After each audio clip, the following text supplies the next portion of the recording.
shortly after, there was the Awash Park. Extensive territory they were simply removed from another extensive territory.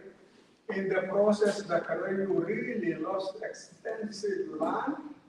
And as probably some of you or most of you know, since 2018, the Karayu have been under attack.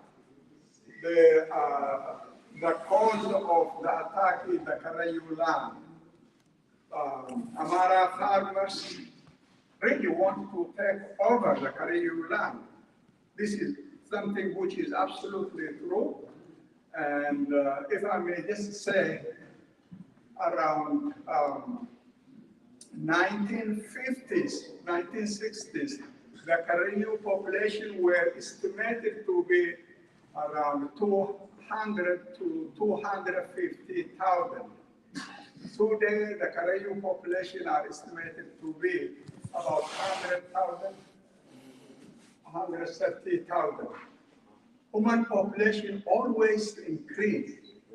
The Karayus are dramatically reducing, and you clearly understand the factors behind that. And let me stop at this and call on Dr. Roba, who is from the area and an expert, and we are really lucky to have you. In fact, anything I learned about the massacre at Bagadas was really from Roba, and thank you officially.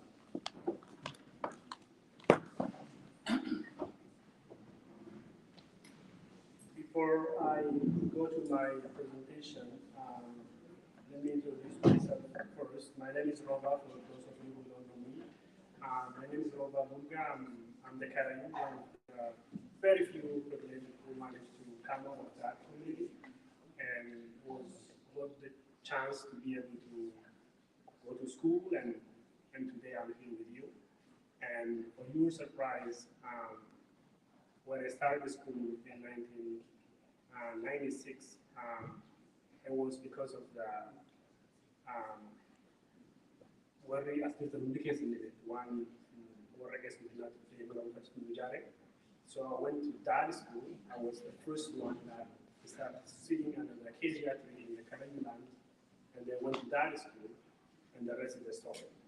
And today I'm here with you because of that education that Karayu was not allowed to go to school in the previous regimes, when Selassie, Derek, and then the rest is all what we know together.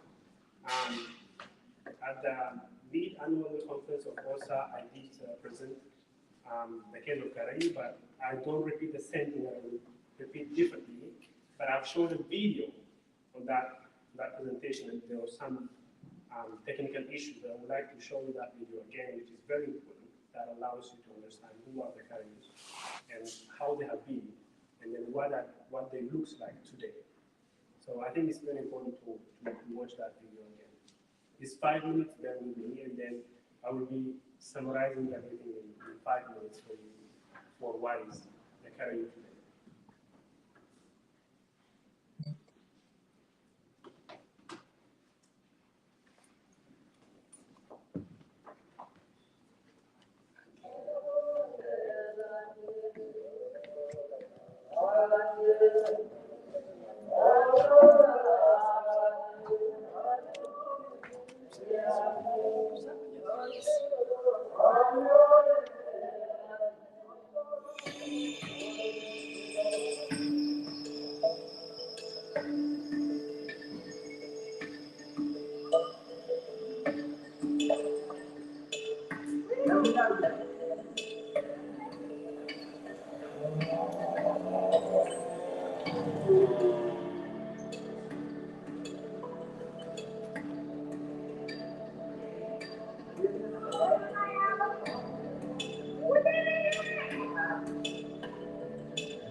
Yeroo keenya wajjin deemuudhaan sumarratti ilaala kanuma viidiyoonis kan ilaala walii meeting.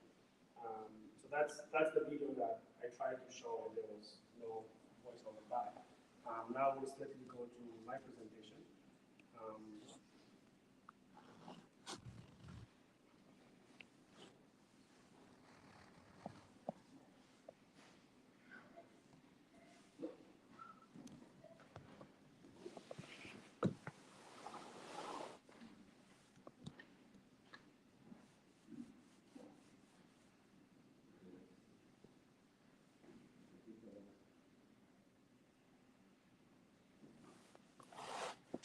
So akkuma silan jedhee, I'm going to focus detail taking the Karayu case as a very simple case, but also very important, and really see what is going on in Ethiopia through the lens of the Karayu. I'm speaking to that because I am from there, and I know what is going on from daily basis, and I have been through that when I was there as well. So the reason why I took this title as the silent days of the Karayu, our days, as Professor Mamelson articulated put earlier, has been started already during the Melik era, and it has been continued until now. And today, we are really under existential threat for many reasons, and I will put into bullet points why we are under existential threat. Is it because of economical, is it because of political, or is it because there is something else going on? And why it has continued consistently in the same way and everything is online.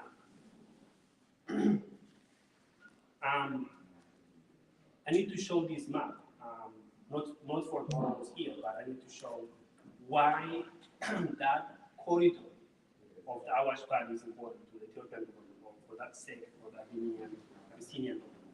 As you can see, there is a Red Sea over there, and the blood vein for that country to get access to the Red Sea is through the Djibouti. And the Karayus are at this juncture where the highway passes through the Djibouti. The highway that goes to Djibouti passes through the Awash Valley, and we are right there. So when they started the sugarcane plantation, it was not because of the biggest land they found. It's also because it's a very important corridor of commercial routes, and for many other reasons, this route becomes so important for the Ethiopian government. So controlling the Awash Valley becomes really important for their development of their state, enriching themselves how to control the valley itself as well. This is the original Karayu land, the map that is a little bit in red, and that's important. And I was born in the Harakasa village. That is where I come from. That is the school that Dani was built there. And Matahara is the capital of the Karayu, that we call it Matahara. And then that dark spot is the lake that my colleagues will talk about it, and I will explain a little bit how that lake was born and where is it today. So the Karayu are very small in number today from what it was in the past. We are almost 130,000 people today.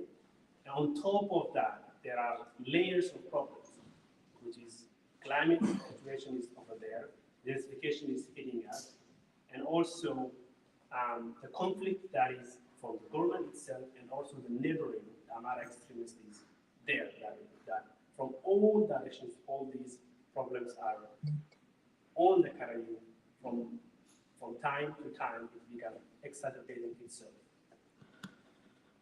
So I would like to share with you this. This is the core point of my presentation, to compare what is in the past and what is today. I'm sure all of you remember that there is a newspaper, and that photo, the dark black and white photo of the Karayu's elders.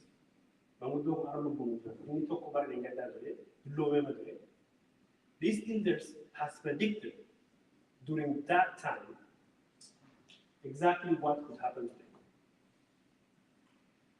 Maybe Dr. Ritana, we should do the same fact tracing on Karayu as well. I got this newspaper from Congress National Library here, paying $30, but then later on from another prominent scholar, Roman scholar, gave me another copy. And they carried fearlessly forward for them, but they couldn't manage. But these elders managed to talk to Selassie and telling him, if we don't really consider us as a human, and you prefer that animals, which is in the Awash National Park, you will destroy yourself itself. And that is what is happening today with this lake. That is expanding from 3 kilometers itself to over 300, this over 200. This is oldest map I got. And the Karayu are not dying just from the extreme conflict from the Amara or the extreme conflict from the government itself. We are also dying from such kind of blind development that was planned way early, but today the spillover effect of this ill development plan is also killing us in different forms and different ways, especially west of the world. Then the issue comes to the land, where I'm very interested and we are all aware of it. And this red line shows the big plan that PP is undertaking. I'm glad that Dr. Nkesa is here, who will talk for hours about those plans. And this is the new highway they are thinking to develop. And it goes through big part of Karayu land. But unfortunately, this land is not anymore Karayu land. This land is already Amara. The whole Oromia plain, the one in red, is the Amara. The old traditional map of Karayu is the dark side, the one in black. And now we are here. This is Koto, where the big famous tapela or signboard is watched 24/7 by Federal Force. So you start from Addis or Fintine, all the way to Harar. You used to go to Oromia, but not anymore. That's gone. You start from Fintine, you come to Amara, and then you start Oromia. But the worst thing is, I think in a couple of years, even the Matahara itself that I'm telling you, it might be gone. Might be in Amara region. We don't know. So this is the famous signboard that is watched 24/7 by Federal Force, not anymore even by Amara or Amara specialists. And the Karayu managed to put down this signboard 8 times. Now we don't have any more capacity or energy or way to do it because we are getting weakened from now on.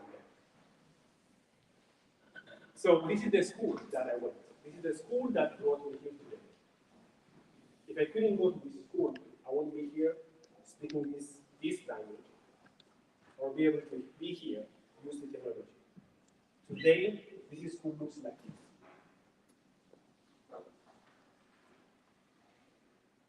Makes me sad. I went to this school. Okay, today is military base. No more guy like me will be able to speak to you maybe in the future. It breaks my heart. I'm sorry. It was a good school because we can all go there. Okay. But more than a school, it was a threat to Ghana.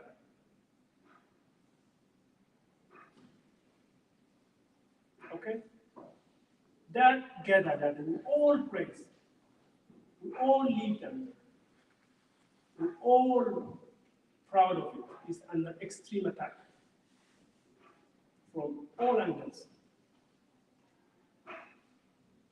And it's our calendar, it's our identity, it's our unity. This is under attack. And the attack was planned, very well planned. When the war in the world was intensifying itself in a very extreme way, they knew that they can use the war in the north as a cover and destroy the country. And it was December 1st that the whole plan was managed, and you can trace everything. Where they took the Bagadas and then where they massacred them.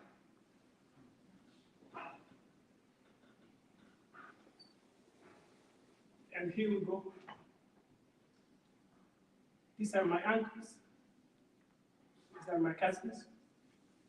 These are our leaders, custodians, the people that I was hoping to go back and do the interview to write about Karayu, to write about the land, to write about everything. And I lost all that library. And we lost all that library together.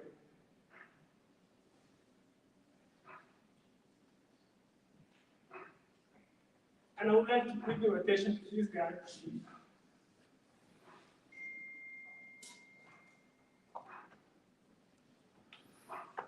Ecological,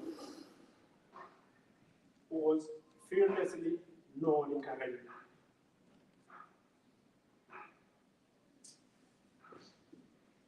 I managed and I was privileged to speak to 2 survivors.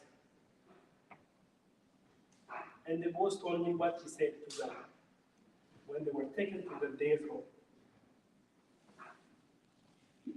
He said to them, we won't separate from each other, we'll die together.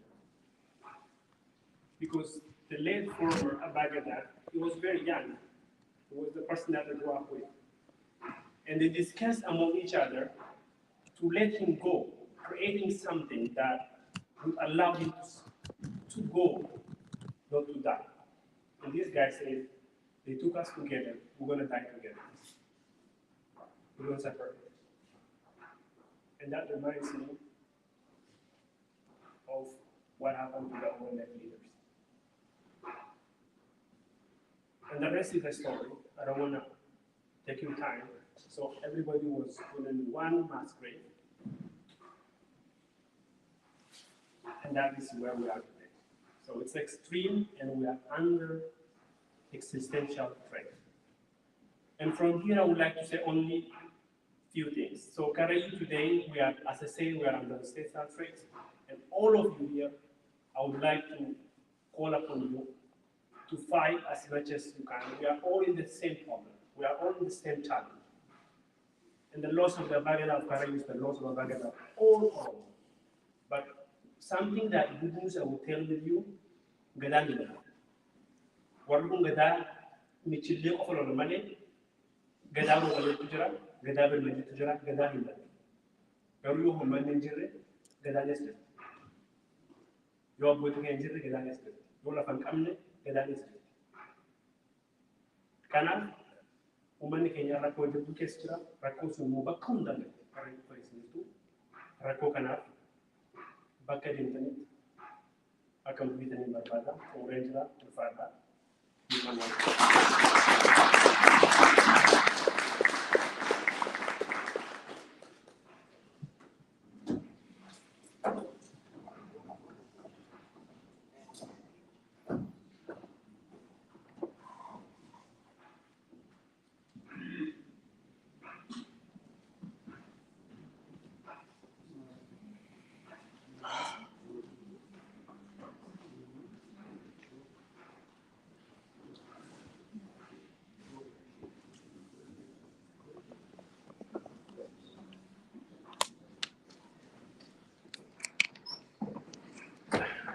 Ahí va a ir a la tumba. Wow, ¿qué tal? Microphone in the Tigawa, but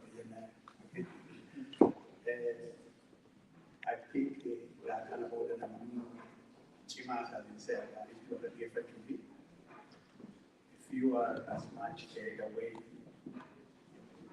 as me with Robert's presentation,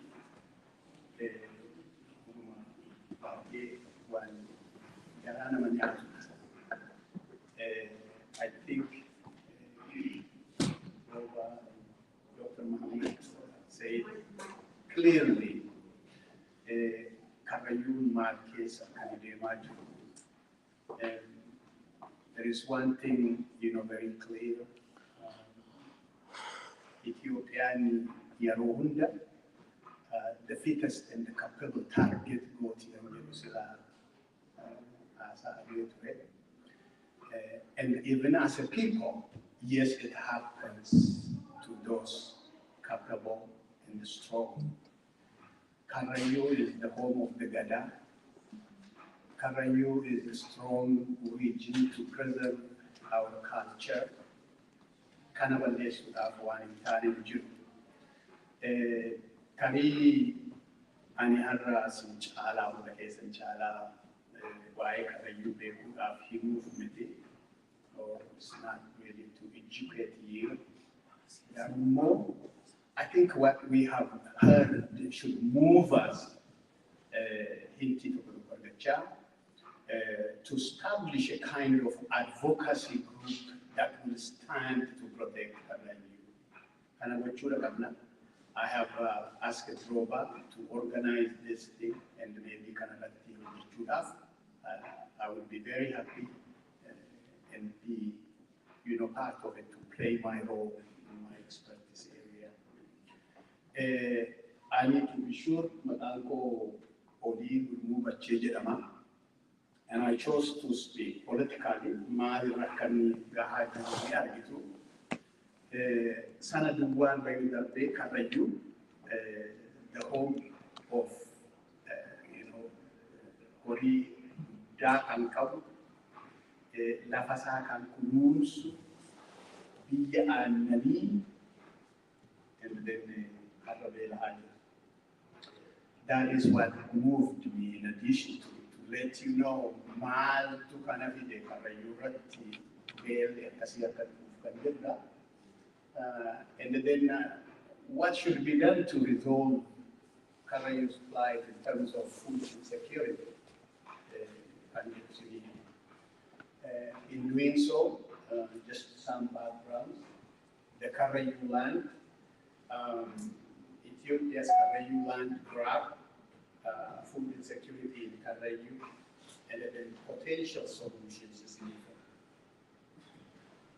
Historically, of course, the Karayu has a high level of stewardship. What I mean is caring for the land, and has a long-standing conflict and consistent fight with the neighboring Afar, Argoba, Amhara for territory, resources, and so on. The bank regarding the Kansan is we are to Jechuda. This is an area, and then when we can run you know, on the right side of the picture, likely dafa development program jedhame shonkoraa gadaaf ibsuudhaan irratti wanni fudhatamedha. Then laga sanan argitu the Basaka lake kan jedhamu, that is a poison nowadays. It's a geological process, erosion one of that in the atypical one. Not only that, Bishan Basaka Sanarati, the poison one, goes down. That is the Awash River, as much as you know that polluted. Bishan Karayu in Matimawu is the Awash. Now with that pollution, Awash is no good for the livestock, for human, and anything. Karalaka Akumajalani, of course, the Karayu has lost you know, much of its pastoral land to Ethiopia's settler organization. The development projects, commercial farming and agro-industry, and parks and games reserve can be look at this, you know, the establishment of national park and the sugar plantation, you know, 70% of Kalayu's land is taken over, 70%. So there is, of course, a good reason for us to understand why the Kalayu population has diminished to this level. One thing and the carrying capacity of the land has diminished as well. So Kanafi, the population has diminished to this. Yaro kan ratti abane Karayu fi wabi hintan yote, that 130,000 population is gonna you know, be exterminated. Kanaf Uga and Kenya and our Chufi our protective Tuna. Sananuanity is not only blocked you know, from the land, access to grazing and water routes is blocked as well. Because I think I should be going as fast as possible. We are on Afghanistan. If I have to speak about agriculture in Karayu or similar, you know, situations, I think it would take me, you know, a long, you know, hours. But when you say Lake Basaka, this is heavily saline, June, so big. And as far as 6 points, the specimens can come up, it's very high, it's alkaline. Look at the pH level. You know, the neutral pH level is 7. This one is 9.6. So this is a poison in terms of its salinity. It cannot be even used for irrigation or drinking.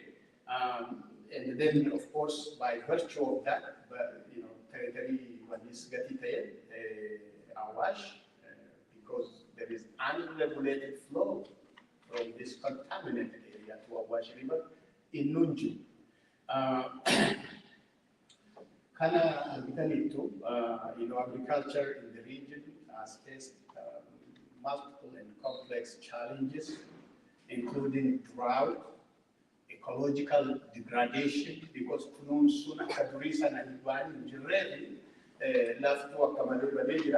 climate change, obviously what we see, industrial pollutions,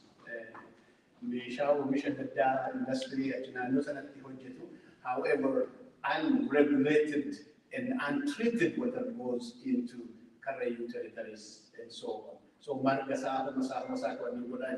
production of food, fodder, and firewood is critically limited.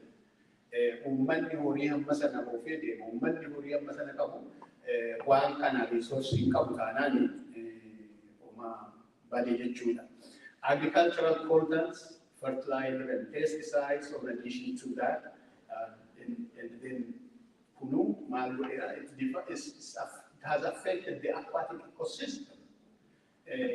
Waa qabatanii waa qurxummii yookiin waa tokkollee ittiin jiraachuunis hin danda'amu jechuudha. Therefore, the Karrayyuu is being deprived of any access, any resource, any sustainable production to feed itself. Kanan argitu horiin baay'ee kan dhumeeru, many of those you have seen probably buuranarraa wanta tahaa ture. Similar situations have happened. Horii baay'eetu dhume. I think if you ask Roba later on, they can tell you what has happened in that area as well. Horiin akka kanatti, midhaan akka kanatti lafa irraatti badeera waan ishuu hin dandeenye. And then there is a concentration of heavy metals, through geological process or through industrial release, such as manganese, chromium, and then zinc, I hope it is not for me. Right, okay. So, you can see it from the other side when you the picture, and then what effect do those have? Vegetable crops can actually take up or absorb those heavy metals. It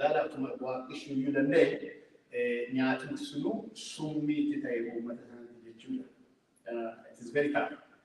And then war and conflict, of course, the government of Ethiopia itself is the huge enemy of the Karrayyuu people. Kanani Argina, the home of the Abagada is being attacked by Ethiopian government, and then they use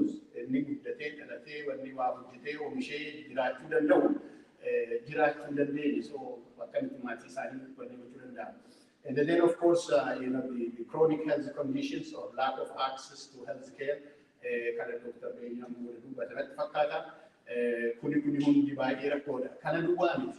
even if there is a land, even if they can do it,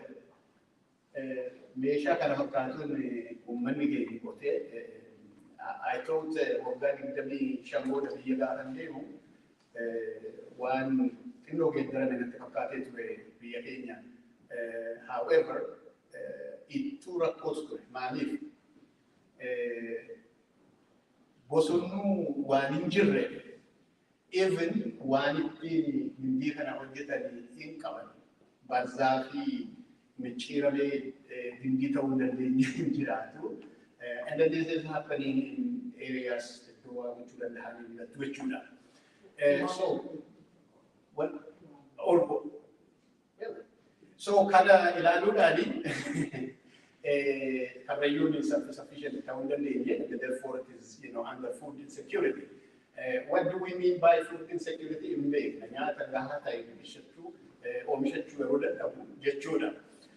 So what can knowing that there is food shortage, insecurity,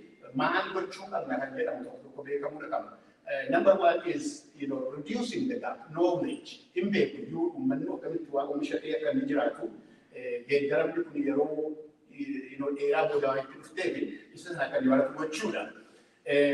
There has to be new law, and then the establishment of environment, protection of ecological framework, and then replenishing of land.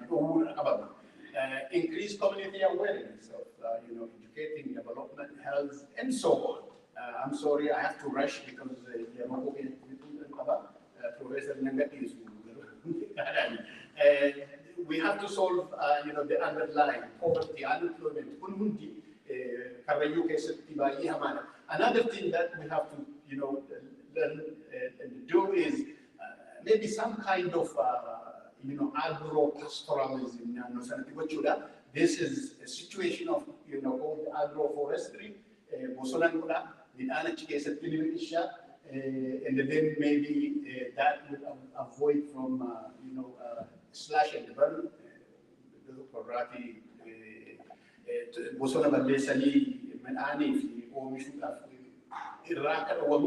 and then maybe rehabilitating, regenerative forestry. Naannoo Karrayyuu argitanii, this is what a characteristic savanna characteristic qaba. Inni kuni I think laaftoo ni argitu miti. Laaftoon biyya ho'aa keessatti ni ta'a. And if we invest on regenerating through the use of what has been there already and what is adapted to that area, which is forestry issues. Mukoota baay'eetu kanaaf ta'a, acacia, and then another one, moringa kan jedhamu, namoonni baay'een hin beektu ta'a. It is also a health, crop, baay'ee biyya kanatti illee bal'achaa jira. Biyya keenya keessatti hundi baay'eetti ni biqila, aduu ni danda'a, temperature kana resist godha, kuni faan baay'ee wanni ta'uu qaba. And then we learned something from this. In an area where I serve in southeastern California, biyyi kana fakkaata, waa tokko kan hin qabnedha. Biyya namaa sinitti hin fakkaatu.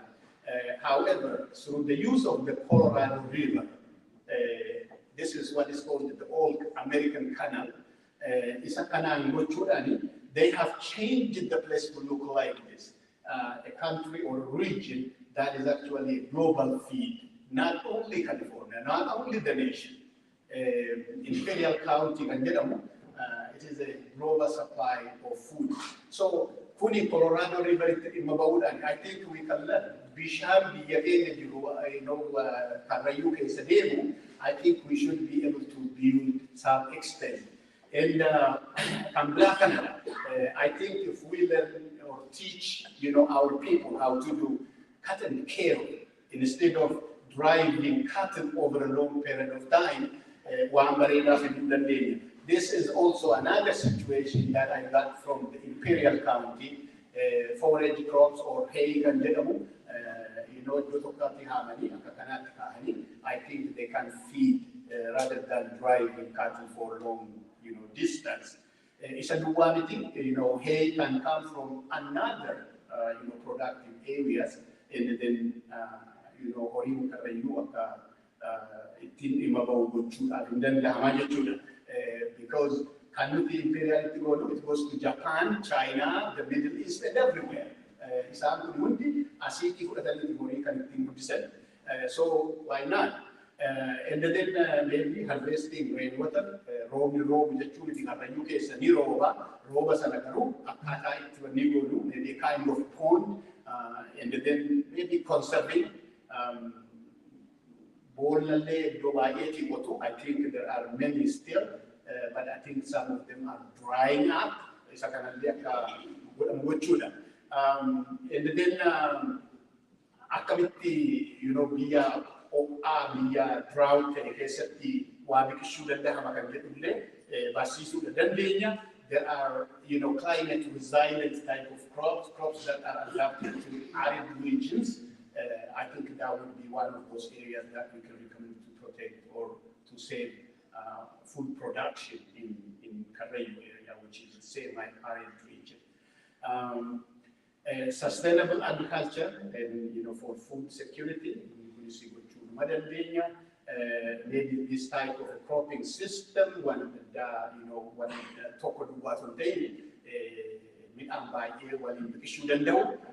and one of this is this, maybe this type of solar system. By simply, the Indian people are actually making use of this, easy to be used. And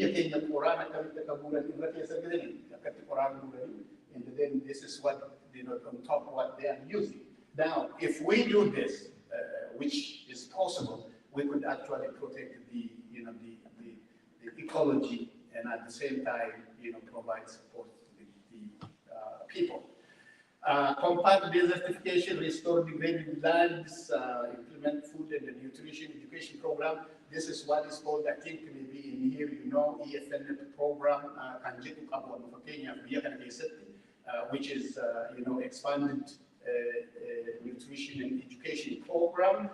This is everywhere in the United States, and then they, provide support to those people that cannot sustainably feed themselves. And then when families cannot do it, of course, mootummaan biyya keenya haala kana hin beeku, people who are not capable to feed themselves, nyaata dhabanii du'u malee subsistence or additional gargaarsa kan jedhamu hin jiru. I think that should be over. Thank you, Professor Muhammad, for being kind, for me. Kanumaan haa dhaabu baay'ee galatooma. Namoota wajjiniin waa tokko hojjechuu barbaadu immoo I think you can contact Roba, fly. Galatooma.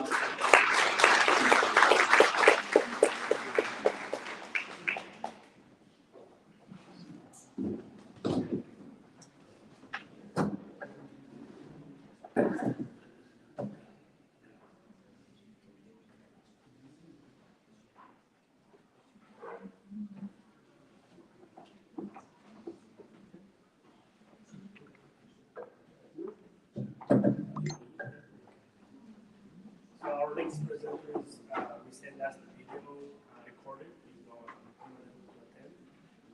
But for Q&A, I will be on Zoom, so we will be on Zoom for Q&A later on.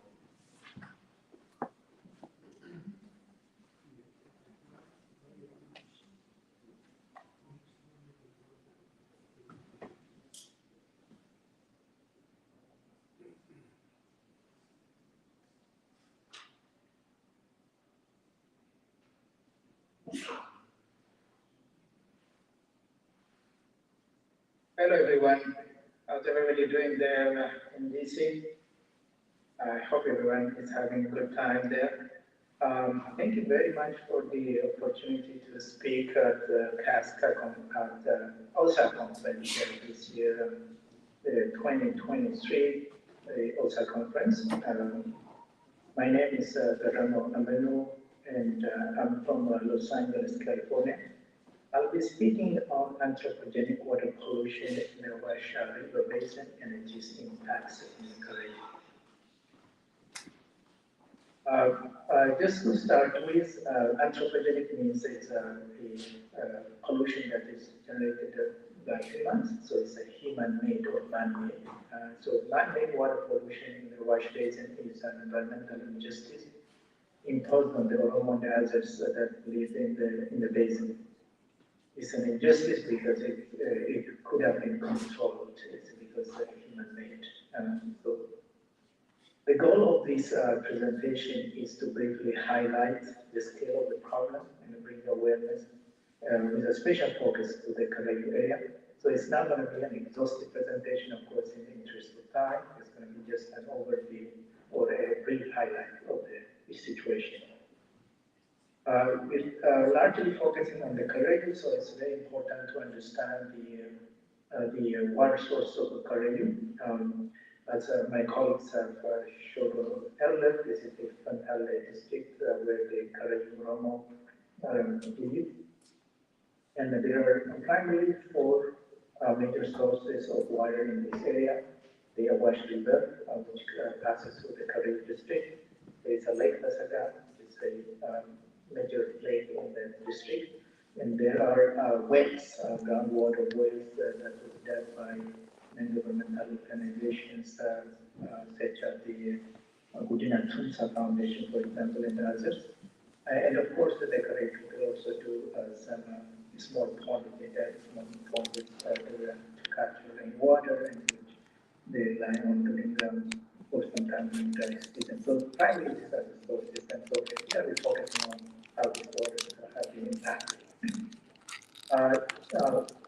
Talking with Caribbean is important to know where Caribbean is located from a perspective of water basins. It has many river basins. One of them is the Awash River Basin, and it drains largely the eastern portion of the country, as you can see on this map.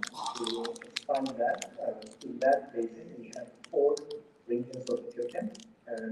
There is a large portion of Oromia here. There is also a certain portion of Amara. There is a large portion of Afar, and a certain portion of Somali regions in this basin. And the Caribbean is located here in the middle of that basin. And the blue line shows the Wash River, and the Caribbean, which crosses the Caribbean district, obviously, as you river starts from Minty Town, west of Cincinnati, and it travels about 1,200 kilometers and ends at border with Djibouti at Lake Abe, So that's how big this river is. There are like cities like Cincinnati or in the Redwater also in this basin. The right side of this right side map shows the major territory that's taken to Russia River, and also there are many lakes like the territories in this Russia River. We don't necessarily have going to be talking about all these territories, but just for your information. Right now, well, because the focus here of this presentation, in particular, is the water pollution, it's very important to understand within the Wash River Basin where some of these pollution is coming from. One is there are big cities in this basin, like the Cincinnati, Adama, Bishofu, Toledo, Dese, Cambodia, Samara, and other small cities like Holota, Lindsay, and all those other small cities are also, this does show some of where some of these cities are located. Not all of the cities, of course, but some of them. As you can see, Kalendu is located downstream of major cities. The water moves from here this way. So this is considered upstream, and this is downstream of Kalendu. And about 2/3 or 67% of Japan industries, there's thousands of industries, are located within a Wash River basin. Of all industries that Japan has, 2/3 or 67% of these industries are located in this basin. And there's a lot of these factories such as tanneries, factories, chemical factories, meat, dairy factories, cement factories, sugar factories, and so on. Many of them. These are huge areas where chemicals are being generated and discharged into water bodies. It's not only all these industries are located in a wash basin, but they do not treat the waste. More than 90% of these industries, do not treat their waste. They just simply dump untreated toxic material from these industries directly into lakes or rivers, wherever is nearby. Untreated. For example, Agag and Mojo rivers that drains Cincinnati are extremely polluted rivers. Much of the lakes, like Oga, Masaka, Lake Amara, downstream of Cincinnati, extremely polluted, almost dead lakes. They're considered dead lakes. Just to give you some highlight in terms of the different types of discharges that is taking place. Here, for example, this is a toilet discharge from just a sample toilet discharge into an Agag river, and thousands of like these being discharged. No treatment, just simply discharge like the defecating. And here is a west dumping into a river, hundreds of them like that in many parts of cities. And the downstream of these two rivers is, for example, a heavily polluted lake called the Assam Lake. And what you see here is algal toxic blooms that cause the lake completely dead, no oxygen in it. And if people in fact consume this water or animals consume, it could actually kill the animals. Now, all this pollution being discharged into the Awash River, to the territories and then to Awash River eventually. And while people, especially the Oromo people, use this water downstream of the cities for many purposes, almost for everything that people use water for, including drinking water directly. People take directly from these rivers to drink. Livestock, of course, animals drink these waters, which then people eat them. And then people bath in these waters. Okay, this is a showering place, of course, for our rural Oromia, as many of you know. And people use this water to grow through irrigation system, vegetables, fruits, different agricultural products. And they were all including cleaning, like this, as you can see here, a farmer there cleaning a cow. Any contaminant these waters have get into people in different means, even by eating the vegetables that this water is being degraded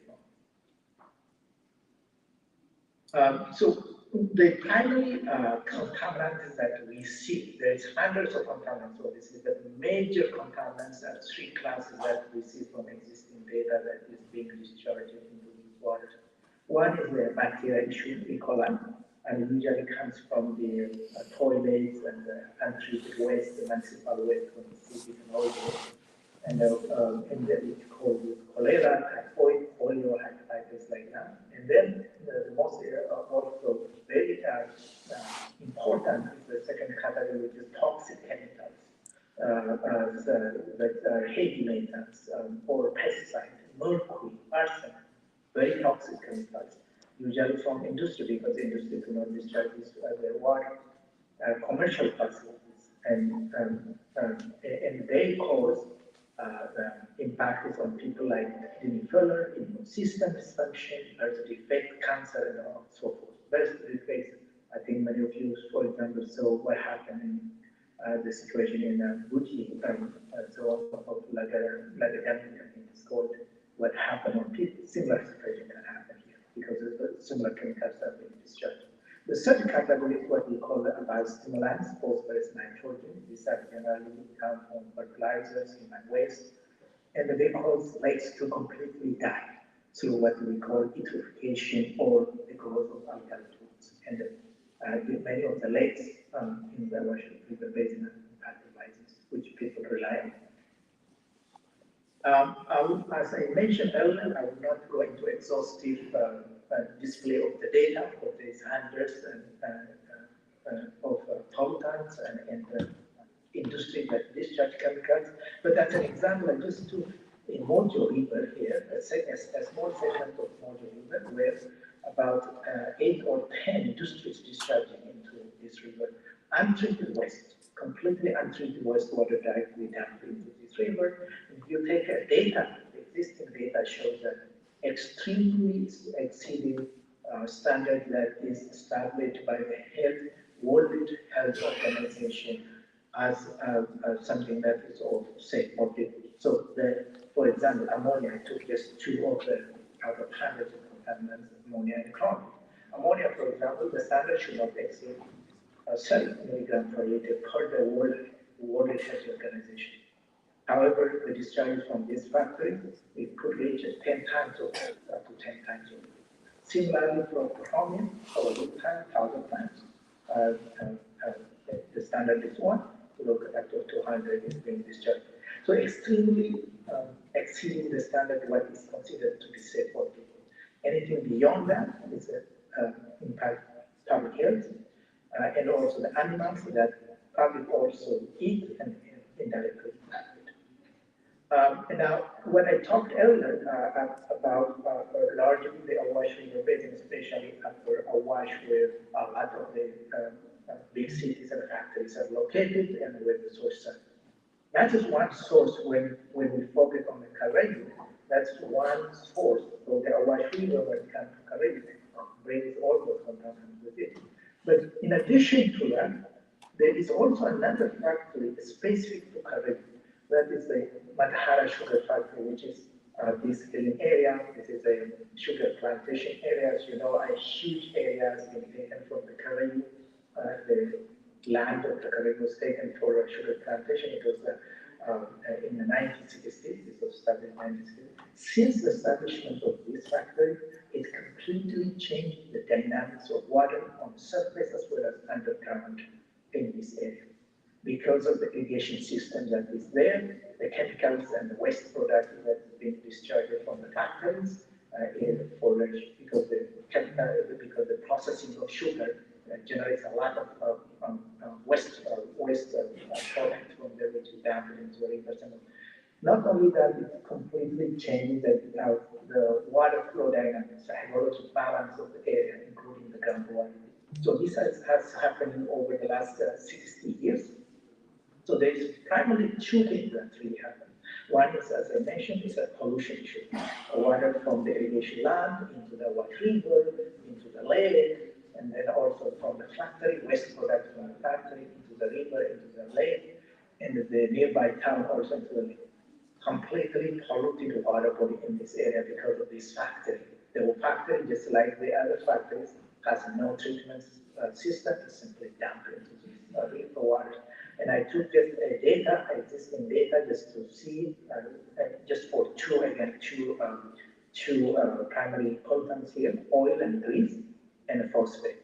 As you can see, these lines are the standard that was established by Health Organization at local magnitudes 10 times that is being discharged into this water, technically polluting these waters that people rely on. And so the other that, in fact, the factory created on covering water is this water. This lake used to be a very small lake. It's a salty lake. People don't directly drink from it, but it has an impact on the groundwater in the area, of course. But this lake has expanded extremely since the establishment of this factory. The area around this lake used to be used for grazing by the Caribbean people. That land is completely inundated by water now, which Caribbean cannot use it. So it's not only pollution, but it's also the lake taking land from them, and they don't have, they're losing their grazing land. So it used to be about 3 square kilometers back in the 1960s. Now it's around over 50 square kilometers in terms of the lakeside, which also is impacting not also the Awash River and the groundwater, and nearby from the dynamics, the hydrologic dynamics of that area. So a major problem for that area, and that's for the Caribbean. Unfortunately, I have to stop here, and we have to go to the next presenter. We would love to hear, but I'm here for any detail of this presentation is going on. Unfortunately, we have to go.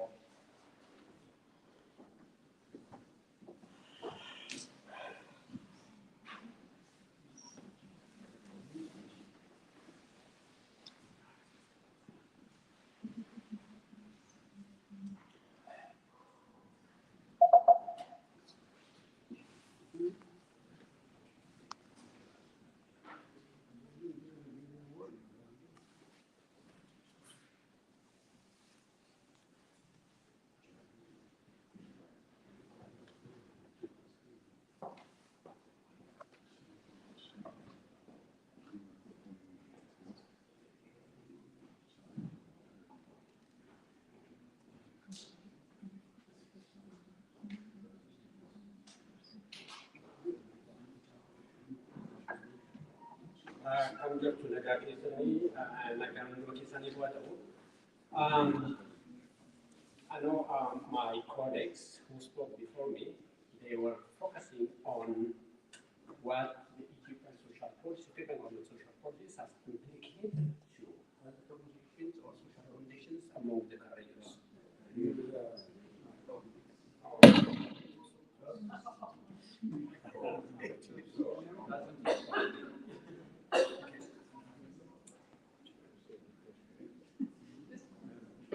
Okay. So my colleagues who spoke before me, they were looking into how the Ethiopian social policies are implicated to realities among the Caribbeans. I am looking into the natural environment that has been kept without not addressing it. When we talk about social determination or self-determination, the intention is to understand and solve our own problems, including these national problems. Given that the Ethiopian government didn't allow us to make effort, so that all the social problems are even aggravating our problems. In this case, the current case. So when I'm talking about fluoride, it's not, it is part of the natural problem. It is natural problem, but the Ethiopian government has no intention to address it. So my objective today, I just want to show you what I'm going to do. Okay, so I'll give you some background, objective, and long-term known and newly discovered information about fluoride toxicity. When I talk about fluoride, some of you might ask me, what is fluoride? I know if you are a chemistry student, you know it. If not, then we have a chemical called fluoride, which is one of widely spread chemical. They are in the past, when I was in high school, they were categorized in group 7. I know my high school teacher, chemistry teacher is here, correct me. And it is known as from Halogen's family, and so I would refer to that because fluorine, bromine, iodine, I'm going to mention about iodine too because it's indicated iodine metabolisms, and so yeah, it is fluorine is one of the most active elements. It can react with chemicals and create different compounds, and so it can create several problems. And also it gives us an opportunity to clean it because it reacts with many chemicals. So global, it is widespread problem. Okay, you have it here in the United States of America, from Colorado areas. In Africa, we have North Africa, Rift Valley region of Africa. We also have in Asia. It's widespread problem. In Turkey, the area where it is fluoride is high, known as the village where people get aged faster, meaning at certain age, okay, maybe 50 and or so, they will lose the capacity to their mobility, okay, so they will age faster. So how did I approach this issue? I consulted researchers. Okay, I looked into scholarly journals, books, dissertations, government documents. So in general, when we talk about fluoride, adults, if you they can ingest up to 50% of whatever they ingest, they can absorb and keep 60% of it. For children, it is very high. They will absorb up to 80% and maintain or retain about 90%, which means children are at higher risk. So when it comes to the geographical location where the fluoride is very high, if you like it or not, Karayu region is one of the very high concentration of fluoride. It's not that the typical government has created that, but it is by nature, geographical conditions. My point when we are going into the typical government is they didn't try to address these fundamental problems. In many parts of the world, people are solving it, addressing it, and making it, cleaning the water to deliver to the people. But in the Egyptian case, that's not true. For example, in the United States of America, the safest concentration of fluoride is seen as 0.7 milligram per liter. According to World Health Organization, it is about 1.5 milligram per liter. In Rift Valley area, it reaches up to 7.1 milligram per liter. Very high. As I mentioned, very toxic chemical, and this is allowed to people to consume. So my objective is to raise awareness of the problem. It is a huge problem, which I am going to discuss. The health impact, short-term, long-term impact are so huge. Okay. So, for example, known issues is dental and skeletal process. That we know it for so long, or most people knew it, and many societies knew the issues. For example, the one you see from the left, it is the picture is from Oromia, and at the age of 50, they will lose their mobility, and so they cannot move because their bone the cartilage turns into bones. The middle picture is from India, and the right one is from also from Oromia. That is what you can see when we are talking about dental and process. That is what we see. There are many things that we don't see. Okay, so for example, this is the case in India. If we don't do anything now, if we don't address this matter now, okay, given that social conditions of crimes have changed, that will address in the future. So, what we now know, fluoride toxicity impact on endocrine system, meaning it's disrupt iron metabolism, so it contributes into thyroid diseases, and it also alters pineal glands. Pineal gland is an organ that is sensitive to lights and darkness. It alters calcium metabolism and cause also contribute highly to increase the number of diabetics. It also impacts on reproductive health. As you can see, spermatogenesis for men slow down, decrease fertility for humans and animals, especially for when we talk about for animals, less productivity means poverty.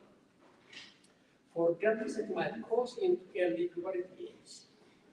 For women, stillbirths, okay, increased risk of anemia, and for children, Down syndrome. And also interesting that what we are learning now, fluoride can store in pineal gland in the brain. As I mentioned, pineal gland is an organ or cell that's big or sensitive to light. Okay? It is also seen as third eye or center of imagination. If fluoride is stored in pineal gland, it can affect our imagination, our thinking, our creativity. So, in research shows here in, I'm saying here because I'm from Canada, that's what I'm saying here. Okay, in China, Mexico, and Canada, they have looked into whether or not fluoride level will impact on IQ level of children. They prove it is. Okay, so do we know that impact our imagination? We don't know that data, but most likely, I'm assuming it might be, but we cannot there yet to prove it or to store it. However, clearly we know that to impact on brain development of children, so when effective government is enacting to this social problem, they are allowing, this morning the question was why the government are attacking the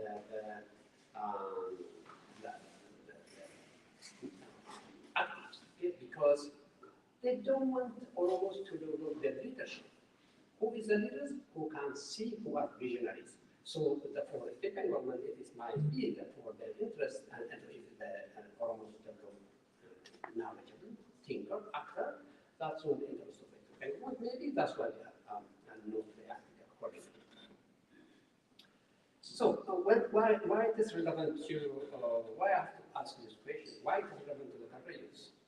I am coming from public health. In public health, we have 10 essential public services. I'm not going to go into the details. Keep in mind, they have 3 things that you need to keep in mind. We have assessment, policy development, and assurance. If you are not thinking, having in mind equity, you cannot assess properly, you cannot develop under reasonable policies, and you cannot implement. In Karayu case, Oromo people were generally marginalized, but in the Karayu case, it is even further marginalized. They were treated, they were not treated fairly. So why, and again, why is it relevant to the Karayus?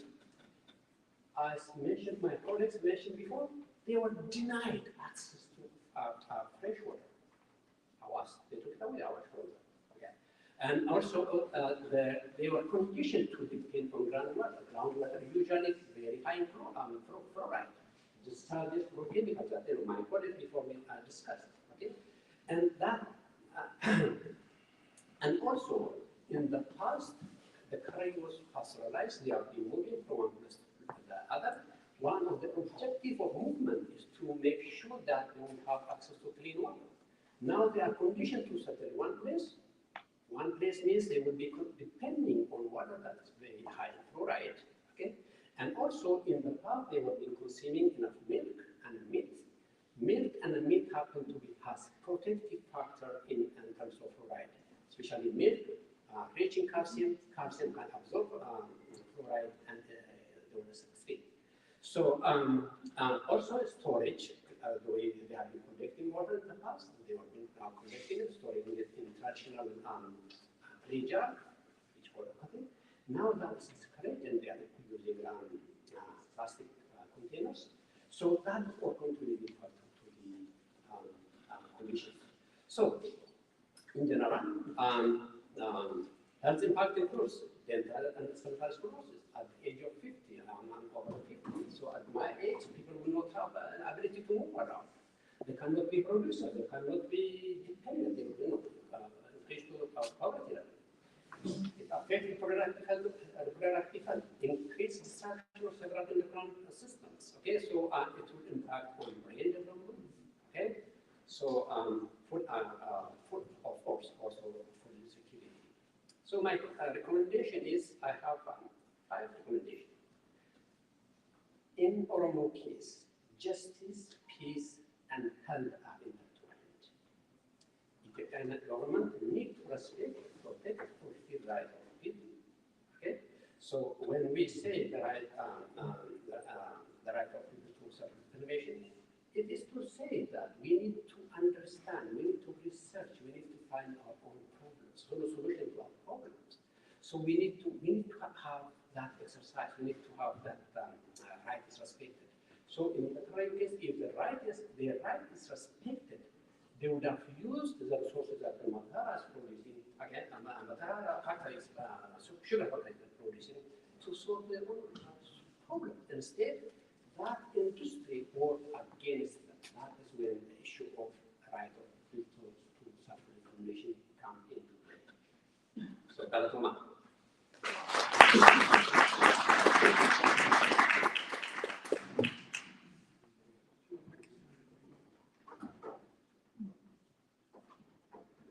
I thank all the 4 speakers for the information they presented to us. I am not an alarmist. The tragedy of the Karayu people is the tragedy that is enveloping the Oromo population. It is just not a wild statement. If you look, things are really happening, and we have to talk about this, or we will have 15 minutes for question and answer, so that people express their, clearly state their questions. Please be specific. I'll come to you. Before that, let me just mention one simple fact about the massacre of the Bagadas. From 1500 all the way up to 1888, there are only examples of 3 Abagadas who were killed in battle. These are documented in the chronicles of various kings. Only 3.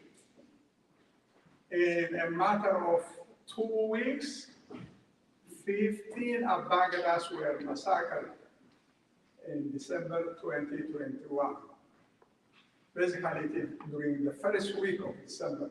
On December 1st, 2021, 14 who were involved in prayer. Actually, they were engaged in prayer for safety for their people, rain for their cattle.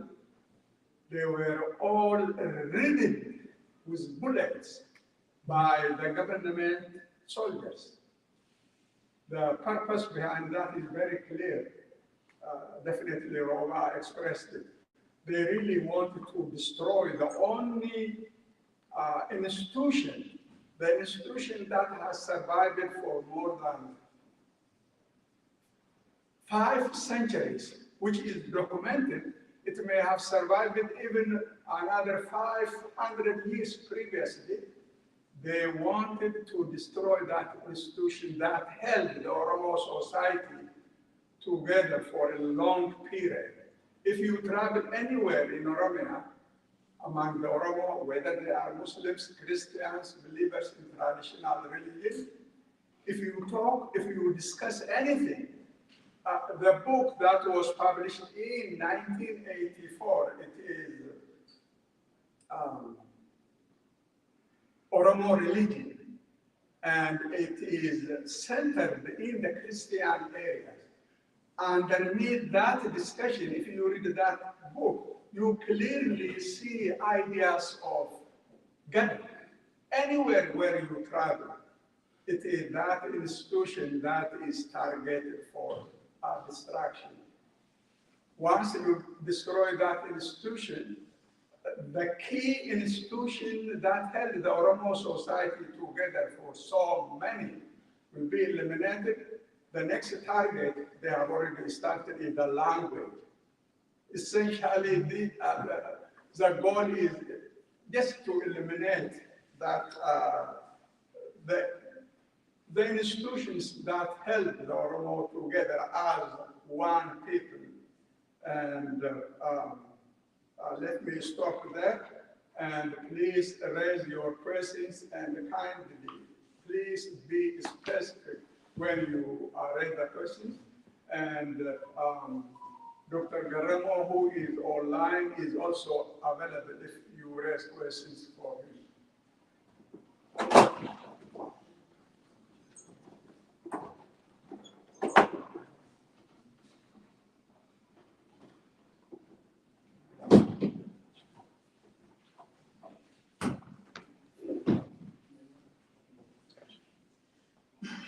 Yes, Professor Aspa.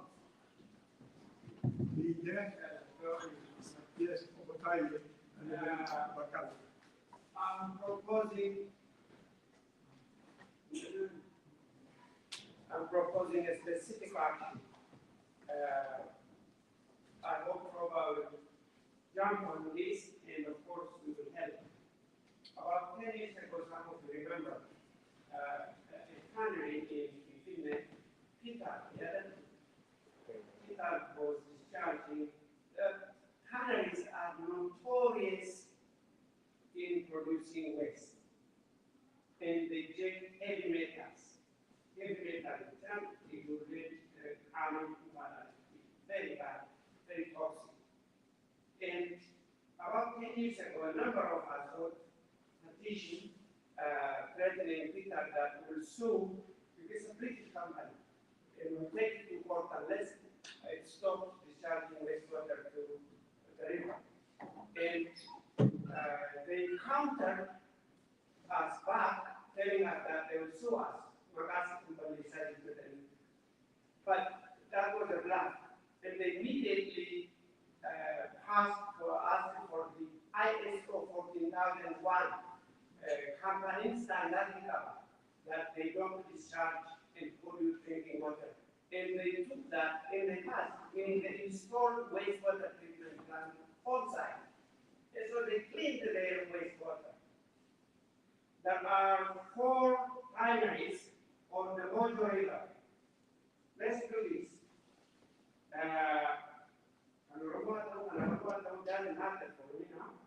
Mojo Tannery, Darancho Tannery, Kalan Tannery, Kolbal Tannery are from Canada demand that they clean their wastewater by applying for ISO. ISO is an international standard that makes sure that they are up to what that international standard expects from them.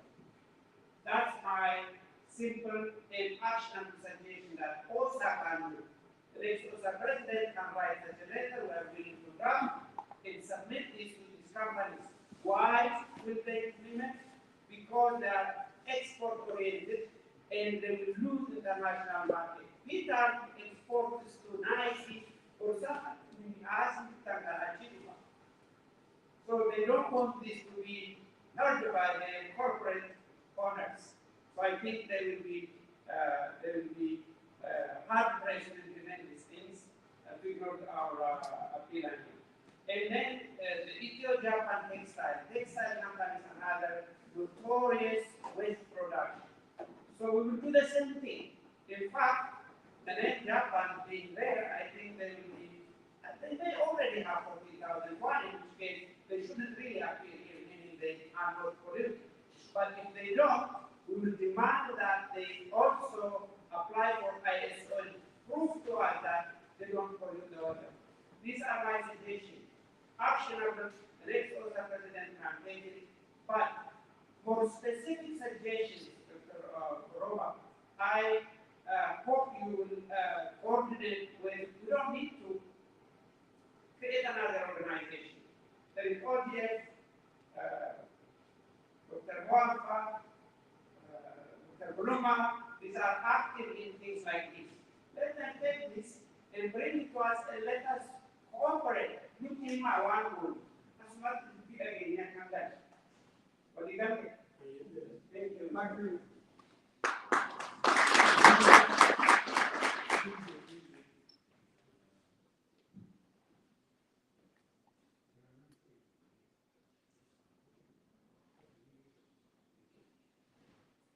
I just about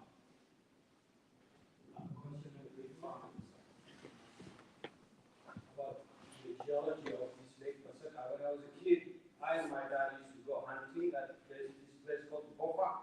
Maybe Roba knows Bofa. Yeah.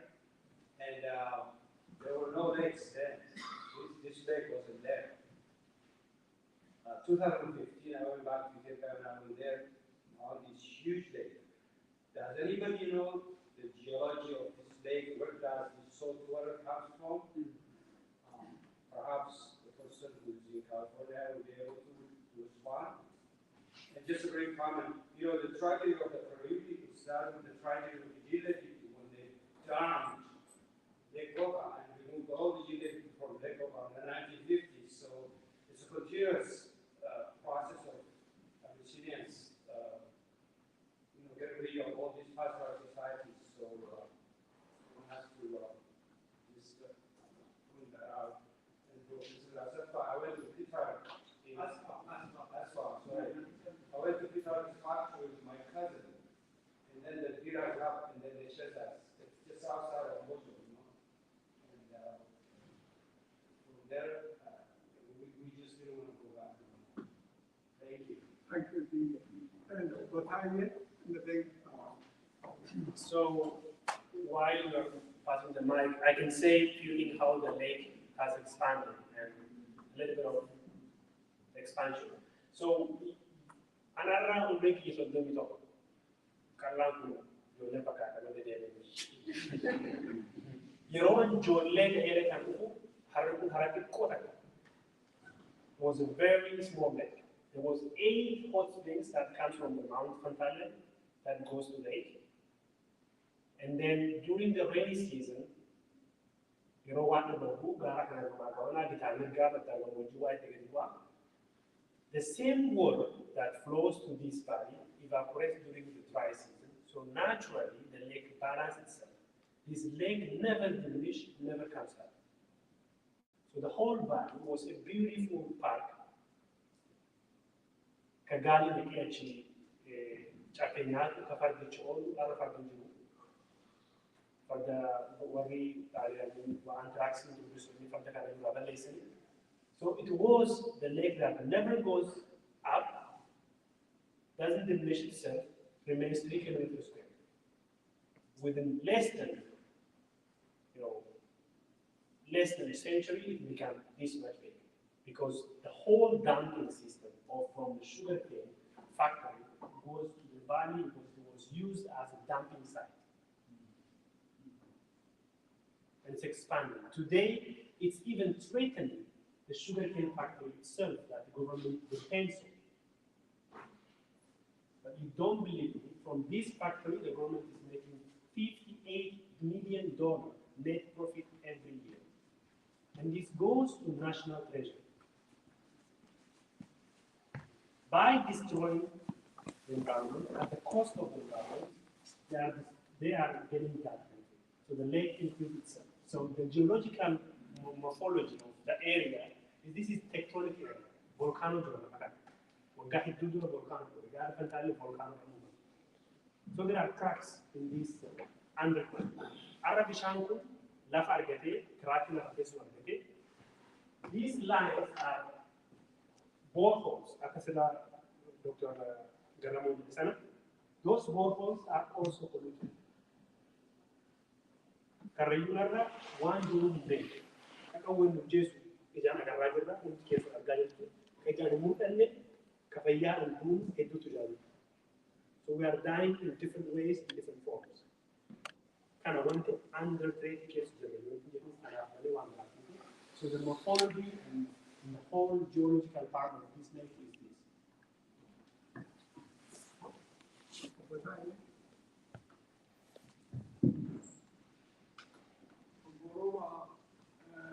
And others, thank you for the explanation you gave us.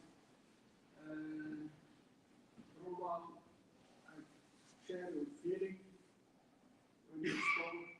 You just moved to be great. I can tell you, nearly moved to be great.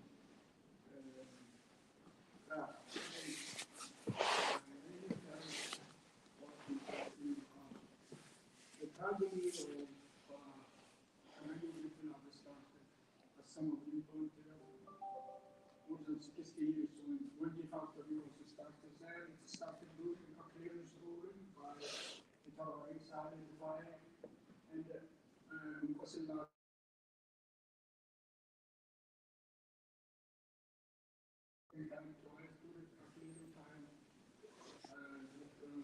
When you also started, the group people from Kampata, none of the terrorists deliberately discriminated not to be deployed.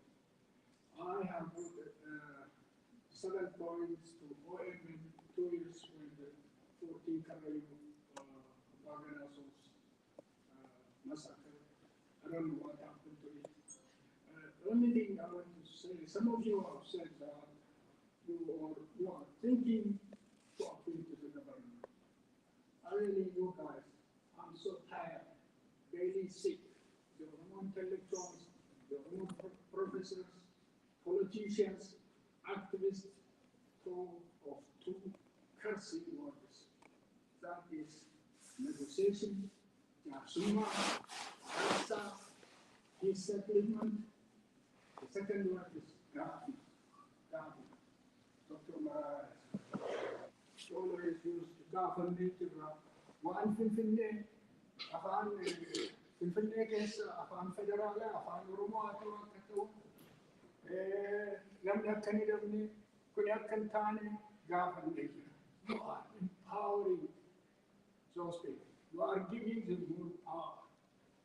Regarding the negotiation, Arasa, Jarsuma, I can tell you from Asa Johannes II, when he killed Ube, the leader of in Raja, he calls them for negotiation, he puts them in a narrow place, he cuts their hands. Then come Yasu, the Kangan Kandisa, the Kama Elevida, I can give you about 14 examples. One go to within negotiation, is only, not only negotiation fails, but those who participate in negotiation, they are killed, eliminated. I can give you many examples of this. For heaven's sake, stop the government, stop so-called peace negotiation. Robert, thank you so very much. Not only, just to add one thing, deliberately human made catastrophe to Karayu people. One example, 2 examples during the Rigulu, they raised the dam of Oga and they let the water go during the winter. In one particular time, 30,000 people have been, their cattle was lost and the land was destroyed. The government are even deliberately destroying these people. I only want to say, please, negotiation, I tell you those people are going to negotiate maybe for ALF. 1 in a million Russia, you will not succeed. 1 in a million. I tell you, this is not, don't expect a miracle. This is not in our system. I can give you so many examples. I tell you again, أولاً government أول من سماه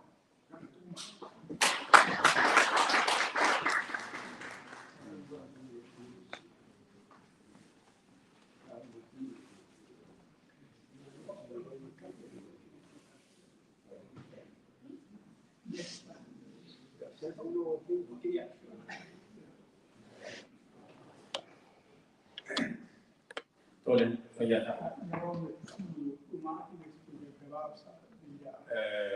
Gaaffii qabu gaaffii lamadha. Duraan dursee warri paanelii kana dhiyeessitanii hedduu galatoomaa jira. Maaliif it's very informative kan ta'edha. Baay'ee educated kan godhedha. Gaaffiin koo maalinni akkuma hundi keenya beeknu mootummaan ammaa mootummaa Itoophiyaa jedhamee jiru kuni Oromoo lafuma jirutti destroy godhee balleessuudhaaf kan inni hidhatee ka'e malee Oromoon akka jiraatu kan barbaadu miti. Sababni isaaniis immoo Karrayyuu irratti fookasii godhanii akkas godhan kuni in addition to the natural disaster, the government itself is trying to destroy the Karrayu area. Why? Because that is where the core of the weather system that the Oromo people are using is practicing right now. The reason why they're killing all those Karrayu leaders also because of this. So, Dr. Oli said, you said that it can be rejuvenated and redeveloped, the Karrayu area, which is destroyed by natural disaster, by modernizing and using some kind of rivers bringing to that area.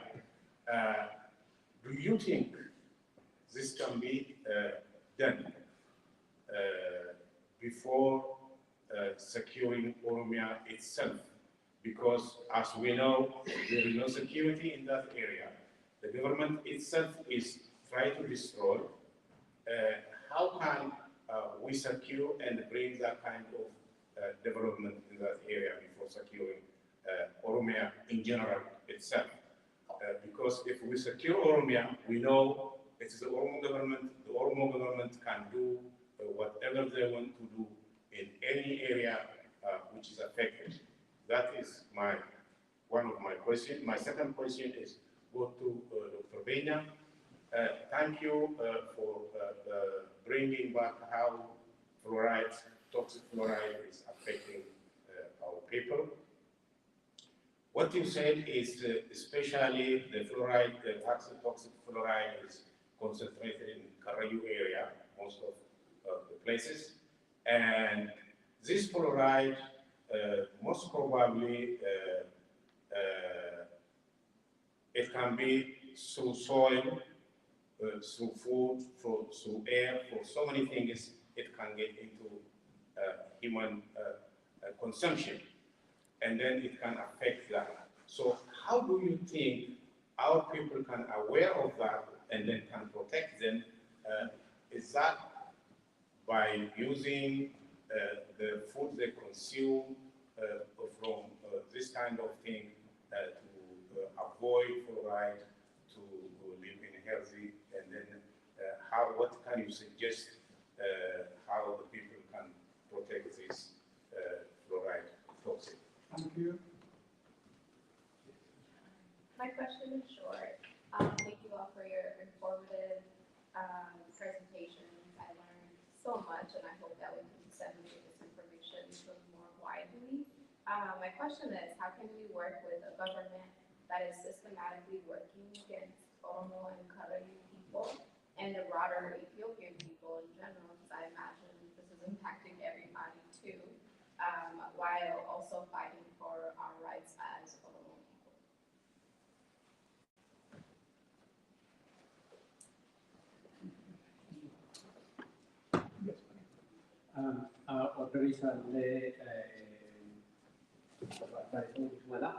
There are two things I want to say.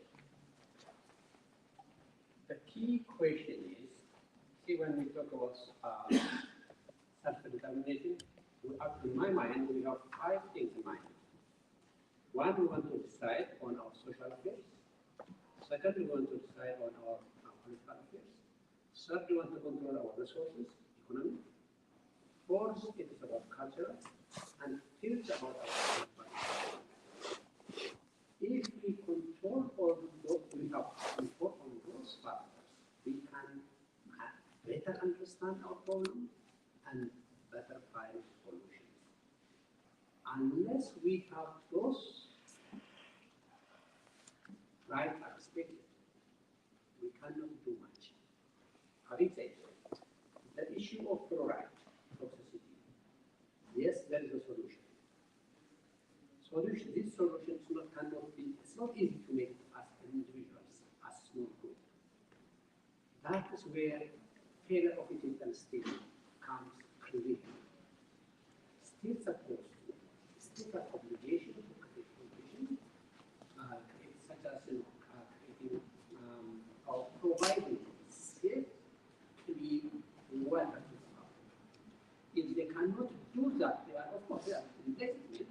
They are copying themselves. They are providing us data. God and they are illegitimate government. This is what that we need to understand. In terms of technology, it is available. Okay, to creating.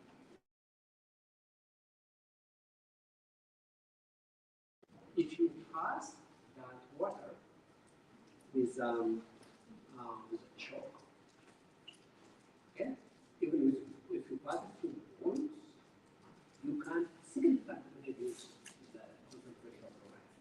It can be done. In Western world, the Florida and emission Colorado area, very high concentration of fluoride. They don't suffer anymore. They found a solution. That technology we can locally adapt. Okay, as I mentioned to you, chalk, clay soil,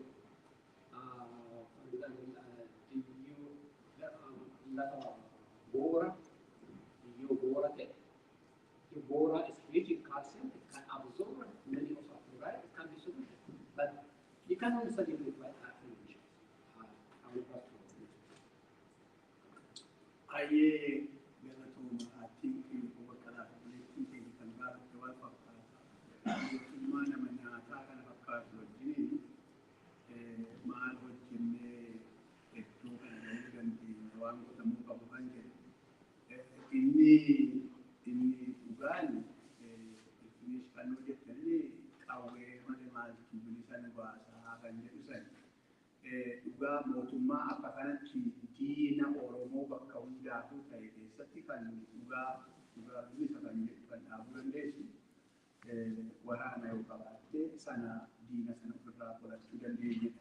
I hope that could be one of the things. And alternate liver ban. Hata umale, nuti horini children do matisyon. Kanafu, one ufira kola children oto ini hanke tawuba to you. One tahojeta mutu kabu, ufira hojeta. One kadala mudan mu hojeta di mulba jigai.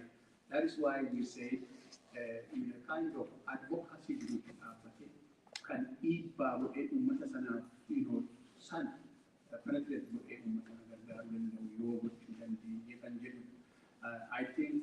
that is, already our role is to bring, advocacy to awareness and kind of what children do. One thing on that Rift Valley, the whole Rift Valley in Ethiopia is home to over 18 million people. We are talking about Karayu just as a case.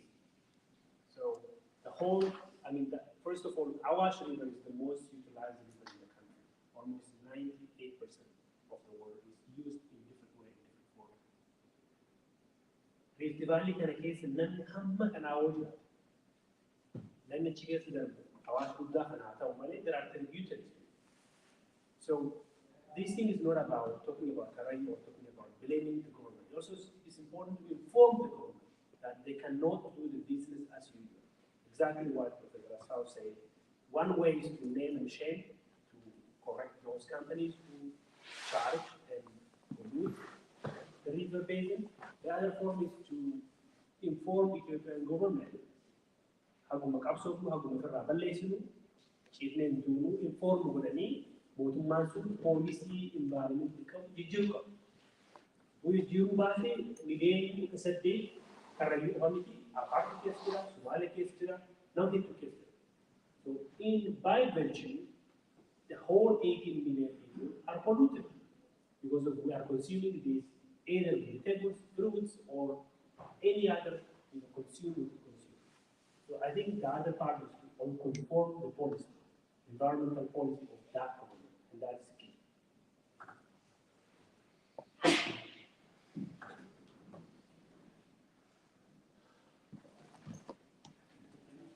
Yeah, one 30 seconds, one final point.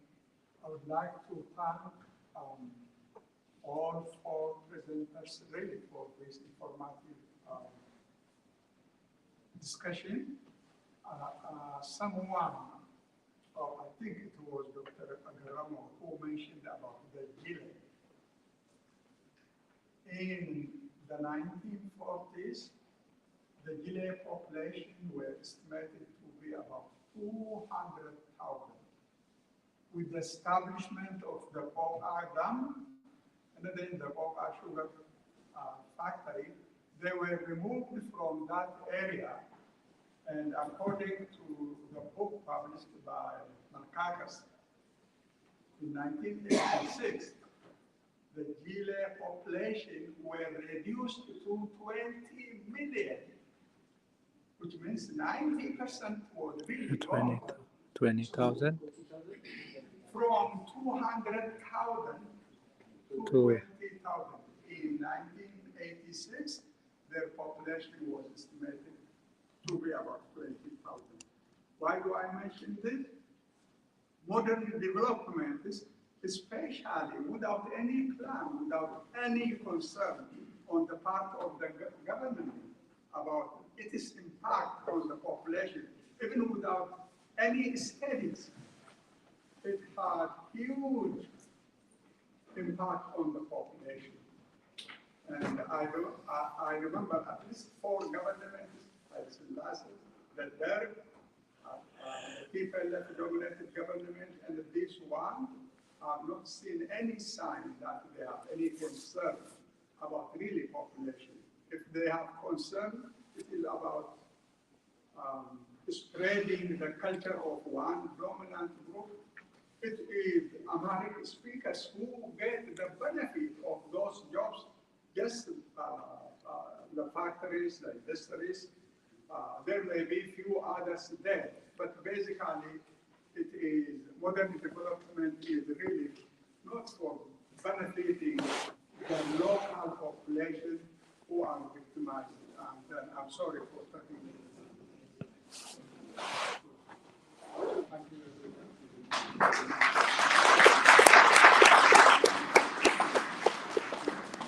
Thank you very much, Professor Mohammed, for moderating this panel, and all the panelists for giving us a very insightful presentation. Before we move to the next sessions, I have 2 remarks. I was told that today's life was generously covered by our dear friend and member of the Dinkule Yasa. Baye Galatoma Ulfata.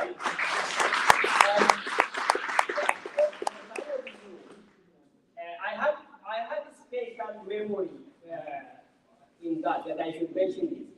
In 2019, when OSA was organized in Finland, I was the coordinator of the local coordinating committee, and we were knocking at his door and asking for this and that, and he entirely covered all the costs, not like what we do here, but those of you who were there, you know it, and you experience it. And thank you very much.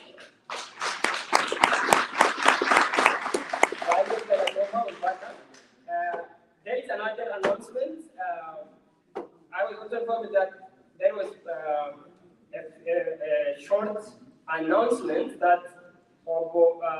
person Amara wants to make, only 2 minutes. And then we move to the next presentation.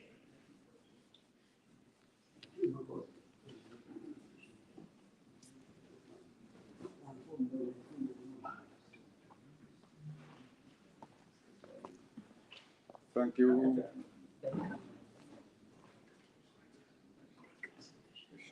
Thank you, Mr. President, and thank you, Kulani. The board on. Okay.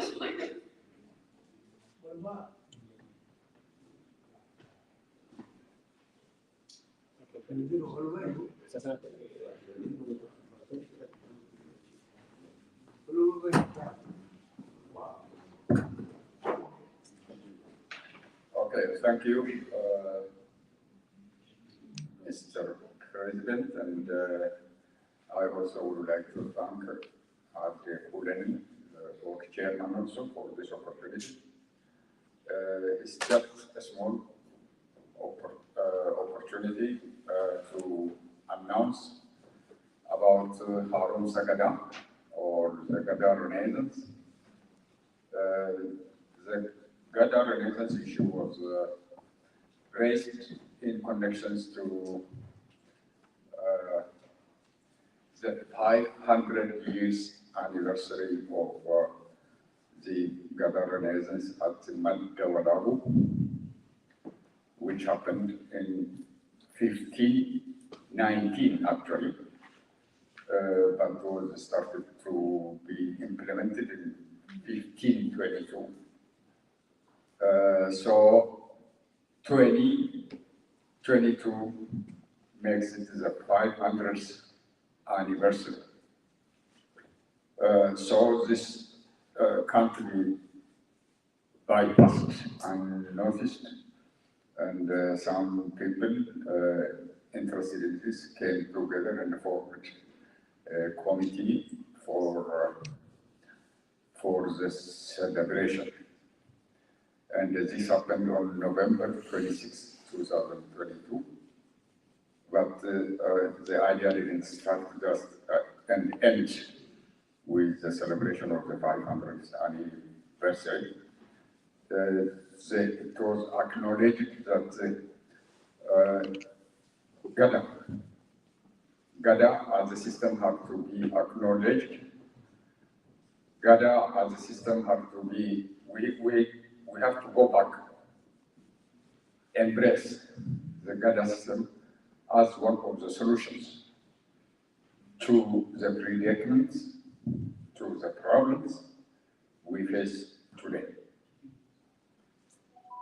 The problems we face today are closely associated with the weakness of Gada system. And it is imperative that we have to go back to the Gada system as one of the solutions to our troubles. So I have no time. I'm given only 2 minutes, which I have already covered. But the entire idea of the objective of the Gada Renaissance and the aims, the visions, they are all in here. It is a free project you can find on the tables there, and you can make decisions and let the Gada system, the Gada Renaissance or the Harun Sagada know of your presence. Thank you.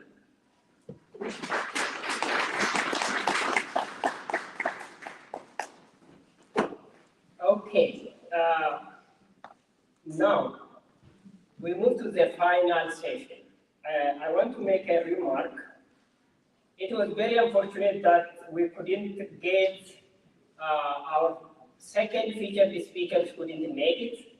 I got the information last night that he cancelled his flight due to personal reason, and well, that didn't happen. Then now we move to the last session, and from the last session also many of our participants couldn't make it, but we have two very vibrant, young, and promising scholars who will, is not a presentation, but we are going to make a reflection, a relaxing discussion with both of them. And for this, I'm pleased to invite Wadi Ahmed, and how we welcome to the stage to join with me for the discussion. Thank you.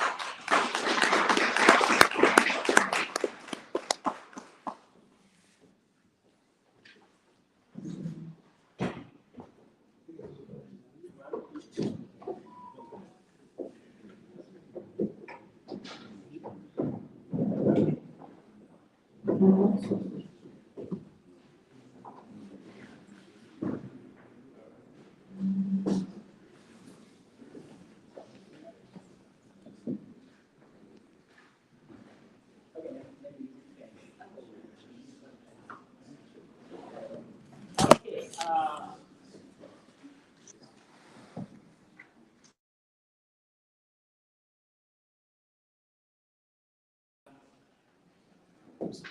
Let me a little bit explain the idea of this panel.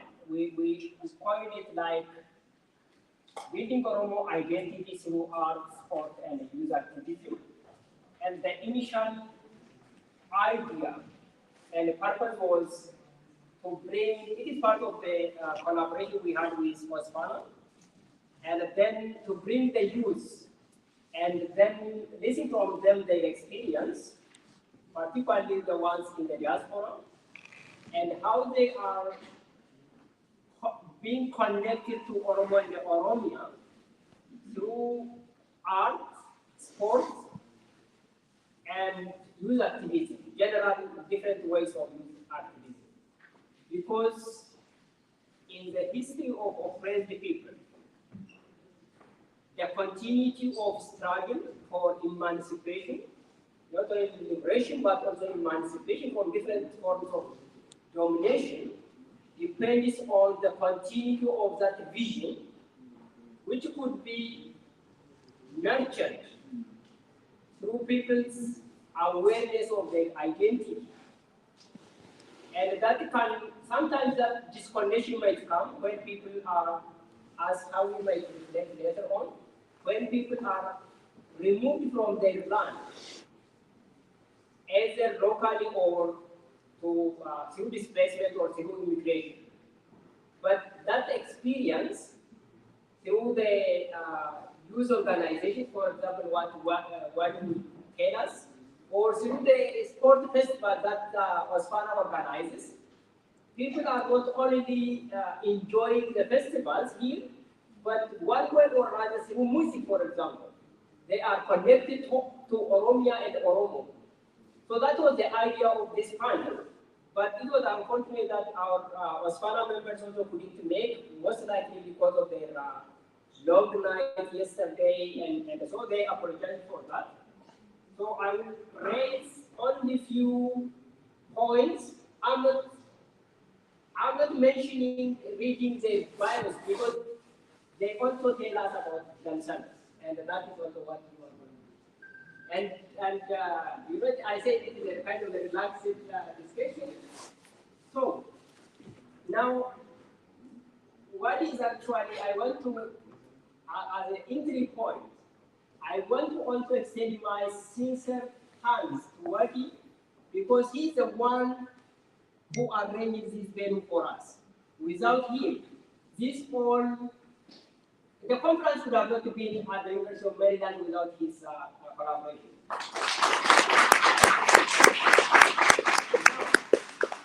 This is an entry point, and you tell us some of yourself, you role in the Oromo Youth Association, and then I will follow you next. Waltani. All right, guys. I'm really happy to be here with you guys today. I'm sorry I lost my voice a bit. So my name is Wadi Ahmed. I am currently a senior at the University of Maryland. Right here in this big building right here. You might have seen me running around, like the past couple, yesterday or today. I'm working with the tech, making sure everything like pretty much goes straight. I'm currently the Vice President of the Oromo Youth Association of Washington, D.C., as well as the President of the Oromo Student Association here at the University of Maryland. So, once again, I'm really excited to be here today. I was really, I was kind of perplexed, I guess, when I got invited by Dr. Lasinda to talk on the panel, more so just because I didn't necessarily know what I might want to say or anything. But I think I kind of like decided to tone that of the Oromo Studies Association and what it does, and have some scholarly input into, some of the problems that might be facing Oromia and its population today. So I'll give a brief background for me. I'm born and raised here in the Washington, D.C. area. I did not, I'm still learning a lot more about my culture. I'm born and raised here, so being with that means a lot of problems with being a diaspora and, learning a lot more about a culture that in the beginning you might not speak the language. So, there are a lot of problems that I face trying to, learn more about my culture. But through the work I've done with the Oromo Youth Association, as well as the Oromo Student Association, and with the numerous collaborations that I've done with many of the campus organizations and organizations across the area, it's personally helped me learn a lot more about my culture and how I can use what I know and my own personal experiences to help shape the future of the country. So, yeah, that's what it is. Okay, thank you very much.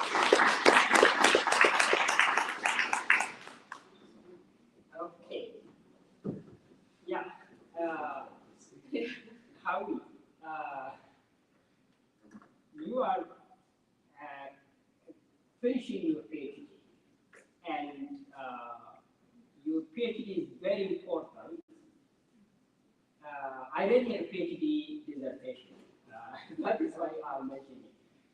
It is very important. I will not talk much about that. You are the one, an expert on it. It's very important for the Oromo, particularly for the Oromo in the diaspora.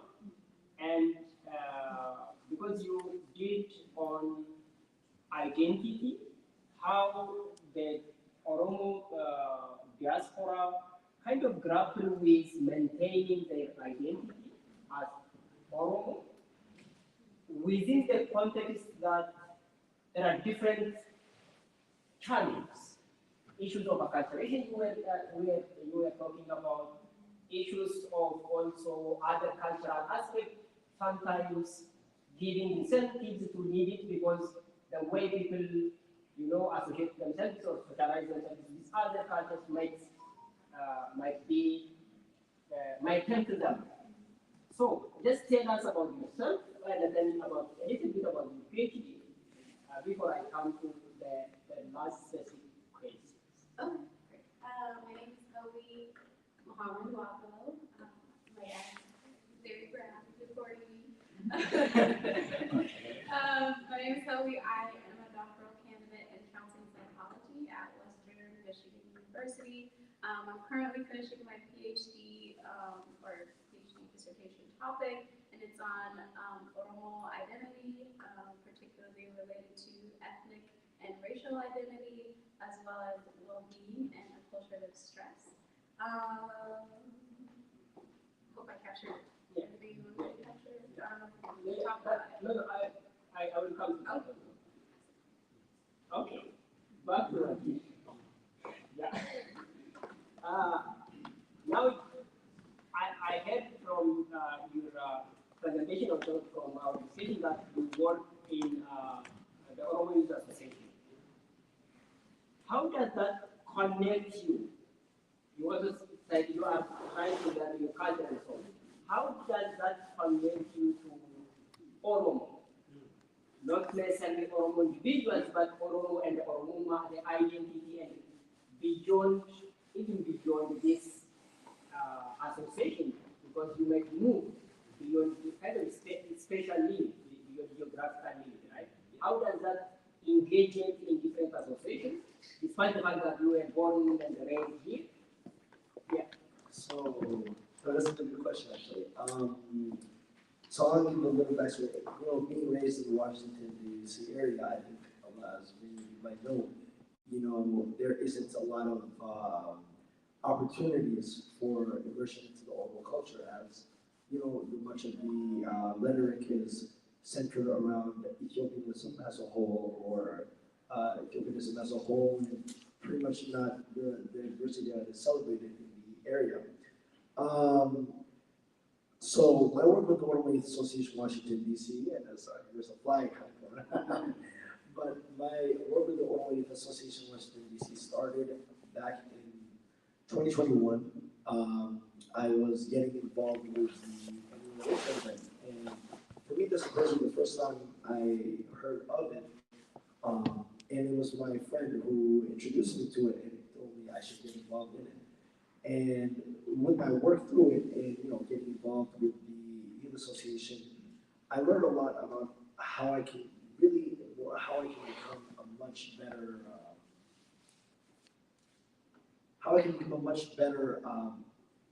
individual in terms of learning more about my career. This is coming around. I know. So really, how much I can learn more and what I can do to help promote the interests of my country and promote the interests of Oromia. And being with the Oromo Youth Association Washington, D.C., means that you have to be able to communicate many of these ideals and many of these perspectives that you might not be, that for me personally was a challenge in the beginning. But I learned that through developing and learning more about what I'm doing through the numerous culture shows that we've hosted, through having workshops, as well as communicating with other organizations, pretty much let us be known, and as well as with recently this week with our work with Botswana, it's helped personally me at least grow a little bit more confident in it. And I use that as kind of a stepping stone for how I can develop the future and develop the future not only because I am young, of course, but there are also many people who are younger than me who I can help shape and help promote the interests that I truly believe in as well. Yeah. Okay. How we now we go a little bit more into the work. Your PhD presentation is on identity construction, self-esteem, and well-being of the Oromo diaspora. And tell us a little bit about that. And also, particularly, how do the Oromo maintain their identity? What are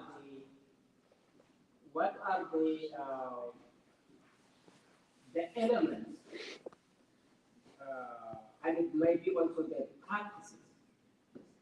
Could be music festivals or rituals, gathering associations, whatsoever. But what are these fundamental elements that maintain or help you to maintain Oromo identity in the diaspora? Great questions. First, I kind of wanted to continue my introduction by saying thank you to OSA for allowing me to be here. I think OSA is one of the great pillars in terms of identity development, at least for me, and figuring out who I am as a scholar, but also getting me really interested and invested in scholarly work related to Oromo people. While I have struggled with my own identities and figuring out who I am, I think it was coming to OSA and seeing presenters talking about Oromia that really wanted me to be engaged and be proud of my Oromuma and to engage a bit further in the work that I'm interested in doing. So I want to thank OSA for even just being here, for being a space where we can come and talk about who we are and talk about our people back home. I think something for a long time that has been missing for me that I found in my dissertation was figuring out where it is that I fit. I came to the United States when I was 8 years old, and I grew up in the United States, so you can pretty much say I'm American, but of course I'm very much at heart Oromo because I was born back home, but figuring out where it is that I belong. I didn't speak Afal Oromo to the point where I could really, or I could articulate myself and communicate with people about who I am or what it was that I'm interested in.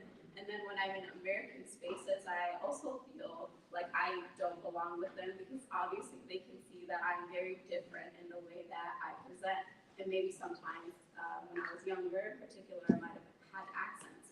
And so there's always this in the middle that I've been playing, trying to figure out who I am and what it is that I am meant to do. And so that is actually one of the central elements of my dissertation is grappling with these two different cultures. One that is Oromo, that is very vibrant, that is a very deep part of who I am, especially because my father is very proud Oromo and had us attending all of the Oromo events and found it to be very important that we spoke upon Oromo. And so we spoke upon Oromo and attended Oromo events as children, but I think as I got older, those things became almost less important to me because of the fact that I was so immersed in American culture.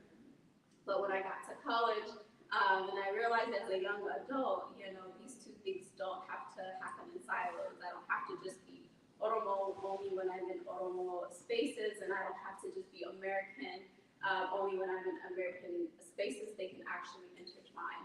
And I wondered about if there are other people out there who experience these same things as me. And so that is part of also where my dissertation came from, is trying to figure out how it is that young people, initially actually I was interested in young people, but ultimately my dissertation is on adults, so people who came to the United States when they were younger, but also people who just immigrated to the US in general, and how do we decipher, how do we figure out who we are, and how do we continue to manage our identity, especially the longer we stay in the United States, and how does the other things that are happening in the US simultaneously as they're happening back home, how do those impact us? So some of the things I think that I've uncovered through my research is the importance of ethnic identity, meaning Oromo identity is so important to who we are and our well-being. And when I say well-being, I don't just mean like happiness. It's great to be happy, but obviously we come from a place where happiness is our well-being in general is something that's constantly under attack. And so when we're in the United States trying to grapple our identities, how do we maintain our well-being? And one of the most important elements are spaces like this, like OSA, where we're able to come together and talk about our Oromia, also Ospana, being able to see our culture being celebrated, but also community organizations such as Oya, and different spaces such as businesses that we might go to or that we open, or spaces that we create for ourselves, like Little Oromia in Minnesota. Those are the things that really keep us honed in on our identity. And I don't think, when we first came here, it was intentional to the point where we were like, yep, we're going to create these spaces because it's going to improve our ethnic identity. It wasn't that at all. I think it was as we were searching and trying to figure out how to belong in a space where we actually don't belong, we ended up creating those spaces. And I think with organizations, obviously it's more intentional, but I think those are the things that are really important and central to developing our well-being. And to go back to my point about well-being, what I'm talking about when I say well-being is not being depressed, not being anxious, not being so overtaken by PTSD, because PTSD, especially for us as a community post-traumatic stress disorder, when I say PTSD, that's what I mean, is something that is so central and very much alive in us because of the traumas that we have endured throughout our lives, and that our grandparents and great-grandparents is just something that has continued over the generations, and it's embedded in us. And so that's what I mean by well-being. How do we continue to maintain a level of sanity so that we can continue to do this work? And Oromo people, it's beautiful to see we're extremely resilient. However, it doesn't mean that we're not harmed by all of the things that we're constantly exposed to. I hope I answered your question. I felt like that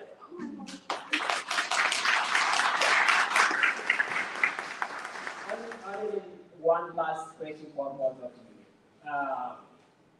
Now, as we move on, what do you recommend to Oromo associations, organizations like OSA or other community organizations or user associations to work on in order to nurture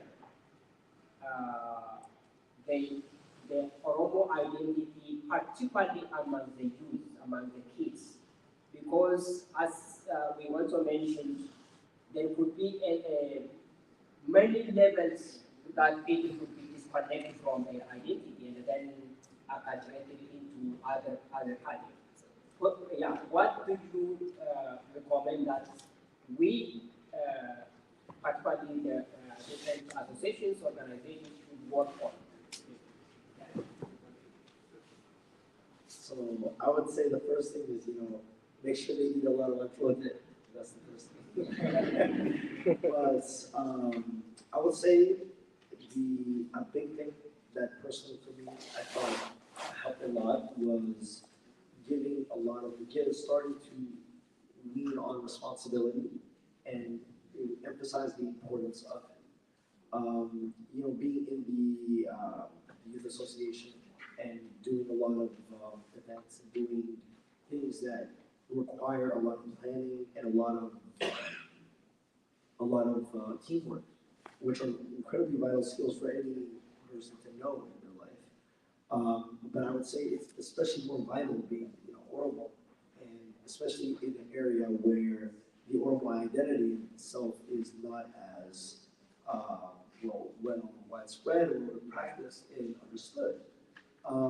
So having that, emphasizing those abilities, giving the platform for youth, especially to gain these leadership roles and gain into these and lean on and work into these roles, I would say has a huge effect in improving the ability of them to operate not only in the real world, operate into their own professional lives and personal lives, but as well as and it helps develop their identity.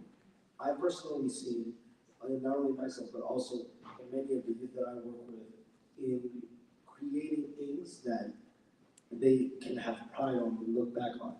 And in creating those things, those create good memories and good, feel-good things that create that pride, that culture that really long after their parents or their grandparents may be gone, is that flame that continues to still burn.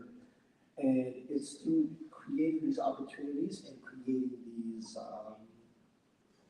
leadership opportunities that I feel that where Oromo youth in general can start to learn how to be much more responsible local citizens, but as well as being much more responsible citizens in their own communities, as well as being avid advocates for their own, for anything that goes wrong or good in their communities, that they would be the first people on the front line defending, advocating, promoting, and supporting, and continuously doing that. And I think those are really critical qualities that would really push us to become and create a new generation for longer years to come. I think one of the most important elements is for adults in particular at first is finding healing amongst ourselves as we live in the United States. You all have, I guess, me too by association, have experienced a great deal of pain, a great deal of trauma, and we continue to experience it on a daily basis because of the type of information we consume. Like we go on social media and we see Abagada being murdered, right? And Abagada being put into graves, and we see blood being spread everywhere of people that we love, of human beings. And that is extremely hurtful to our mind. That is something that we've come to almost normalize. Oh, like, yep, I've seen this, this is normal. We just continue to scroll on our social media feeds. We don't pay much attention to what that's doing to us, but that's unintentionally normalizing a behavior that should not be normalized. That's extremely hurtful to us, and when we think about why aren't we better, why can't we do better, why can't we grow, why can't we run Ethiopia, and it's because of these types of messages that are out there. So I think as adults, we need to come together and somehow participate in different healing practices that we do back home, whatever they might be. Whether they might be dancing or singing together, but something that helps us come together as a community, like Erecha, for example, if that could happen on a regular basis, where we're focused on the positive things that Oromo people are doing and not focusing on all of this pain that is constantly hurting us. I think that is like number one. Then number two, when I think about our youth, a lot of times I think, American structures are set up to teach us that other people, particularly Black people, are not people that we should affiliate ourselves with or our children with, because there are these stereotypes about Black people that say that they're dangerous, that they're harmful, that they are extremely negative people that we shouldn't associate with. What we forget, though, in that is that Black people came from Africa. They came from Ethiopia, a matter of fact, right? We were just talking about the book, I forget what it's called, but it uncovers that, people from Ethiopia, specifically Oromo people, were captured and were also slaves, right? So the United States system teaches us that Black people are dangerous, but we forget that we are also those Black people. Their roots are based in the continent of Africa. And in my research, actually, one of the things that I was really interested in figuring out was how does racial identity, Black racial identity, impact us? And one of the findings is that so people who have or who emphasize their Black racial identity are more likely to investigate and experience positive feelings towards their Oromo ethnic identity, so their Oromuma. So the more Black they feel, the more connected they feel with the Black world, the more connected they feel also with their Oromuma. So to me, that says, obviously there are some areas of work in my study, but what that says to me is that we shouldn't be afraid. It's okay for our children to go out and to explore. And actually, one of the great ways in which we are able to adjust to the United States life is to integrate with other communities. And to start with Black people, I think is really important because their history follows our history. Even though we're in two different spaces and two different continents, the experiences of Black people in the U.S. mirror those of Oromo people in Ethiopia. I hope that was helpful.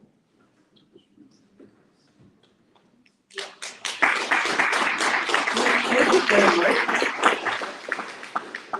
This is a very good conclusion of our sessions. Thanks.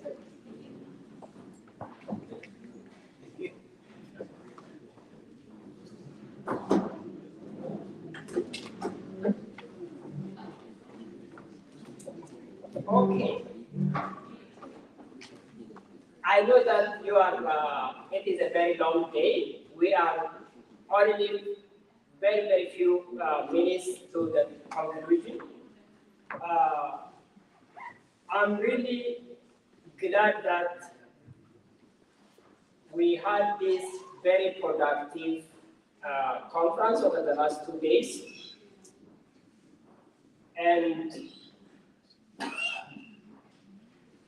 as we said at the beginning, the presentations which we had over the last 2 days gave us detailed insights from the historical and contemporary perspectives, not only on the challenges and operations that the Oromo is facing, but also on promising futures. From the historical perspectives, for example, today's first panel took us to the detail of history about the operation, the violent establishment of the Ethiopian Empire. And this is what pioneer OSA scholars have been doing, and emerging scholars have also been continuing the same. And this is very, very much appreciated. In terms of, in line with our thematic topic of the conference about constructing the futures, yesterday's panel, the Sinke panel, for example, and today's panel on the current, not only gave us the challenge and the atrocities our people have been facing, but also what should be done. And this is also what we recommend also to focus on in the future research and conferences. What can we do in ensuring sovereignty, the multiple dimensions of sovereignties which we mentioned yesterday? Not only political sovereignties, but also other aspects of sovereignty in terms of knowledge production, in terms of deconstructing hegemonic discourses and narratives, and also in terms of giving people what they can get in terms of justice, for example, in terms of advocacy. And this leads us to one kind of dimension that also could also work on a critical aspect of scholarship, like advocacy dimension of it, like the activist scholarship, in which we can advocate, for example, for environmental justice. That is what the panel on the current recommended. And that was what Professor Aska also recommended. I mean, it is activist scholarship is not necessarily becoming political, but rather to be critical on from the critical perspective. So with this, I would say personally, on behalf of the organizing team, I want to say that we achieved our objective. And thank you very much for participants, presenters, for giving us the insights. And I want to thank the volunteers for setting around everything, and especially 3 individuals.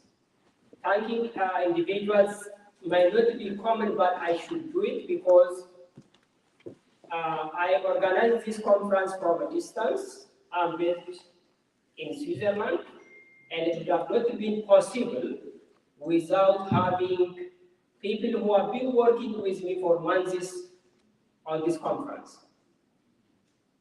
These 3 individuals, the first one is not in person with us, Madeline Gus, our OSA secretary. She has been with us throughout the organizing and the selection of the abstracts and everything. And she also coordinated yesterday's virtual session. I would like to say thank you very much to her in her absence. The second person, our board member, Robert Tasisa, I think he's around, but he's already busy. Yeah. Having this such young, committed individuals is really promising for Mosul. Robert did a lot in this process. I don't want to go to the details, but your presence made this to be successful. Thank you very much. Last but not least, I think all of you might expect who is this person? Bonnie.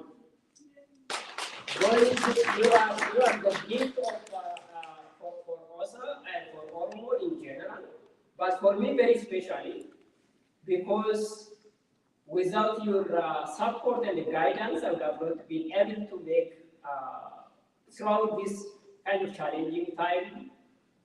Thank you very much for doing this, and thank you all.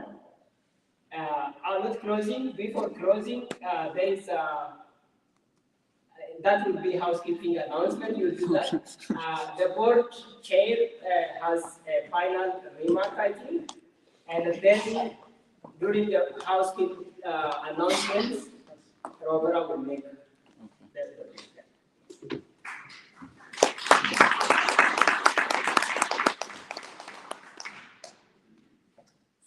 Thank you, Aseba. Obviously, we have to thank you for organizing this conference with the local conference committee. So I'm just going to make very brief closing remarks to close out the 37th annual conference of the Oromo Studies Association. I want to also express my deepest thanks to all of the presenters of this conference. Several of the presentations covered key crises, both historical and contemporary, that are taking place in Oromia.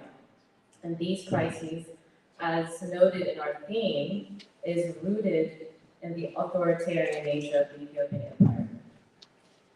From the history that we heard this morning from Dr. Tanana, the history of the torture, forced confessions, and execution of the leaders of the Mancha Tuluma Association, and particularly the torturous experience of Lieutenant Mamlo Mazamir by the Haile Selassie regime in the late 1960s, to what we heard this afternoon, the recent atrocity of the mass killings of our sacred Abagada leaders in Karayun, and to the ongoing environmental toxic destruction of our land.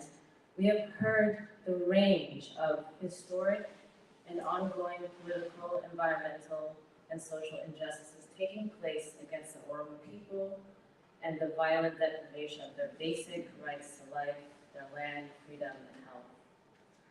This research and many of the other presentations expose the reality of the Oromo condition today, and also the unresolved nature of historical injustices by consecutive Ethiopian regimes against the Oromo people, including indigenous and political leaders. And this is a critical objective of this association and, of course, our Journal of Oromo Studies. It is why this institution is so critical to our self-understanding, to understanding the condition of our people and to our survival as a people. I have personally found some of the research findings of the scholars and the researchers to be very painful to hear.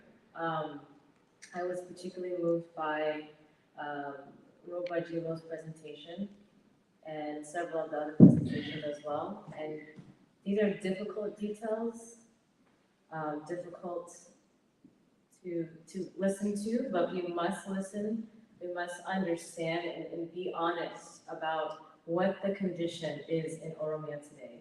And if it's not clear already, Oromia is in deep crisis. We are in crisis when it comes to our human rights, our personal freedoms, our liberties, our rights to our land and resources. And researching and uncovering the Oromo condition is one of the key objectives, as I said, of this association. It is our personal responsibility.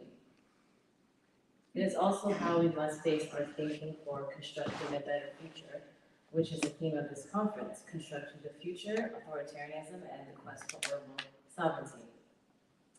The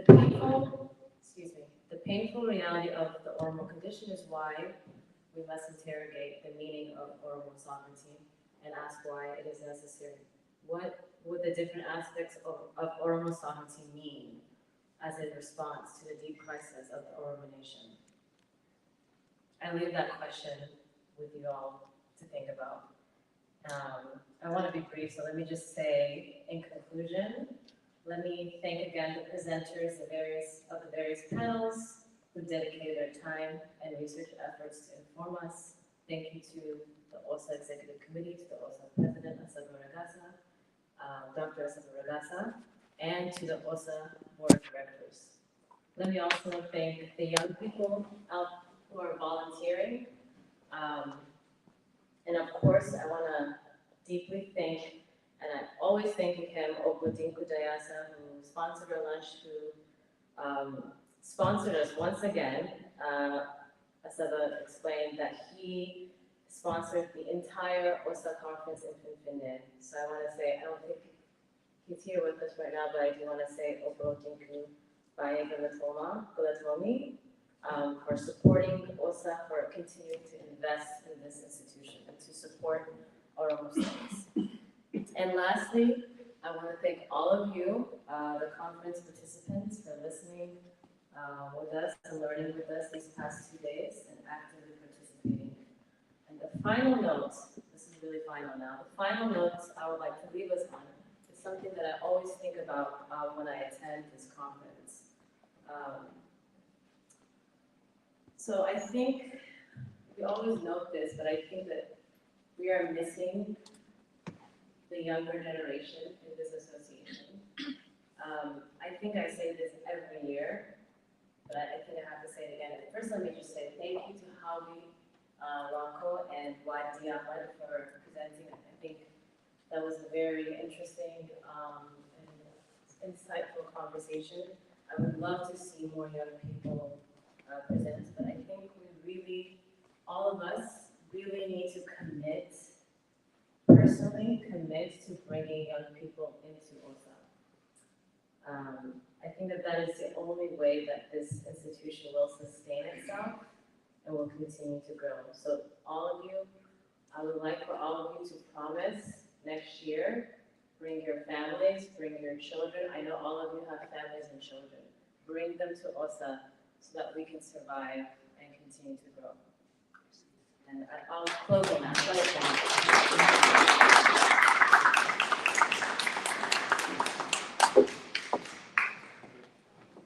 Okay, thank you, Kuladi.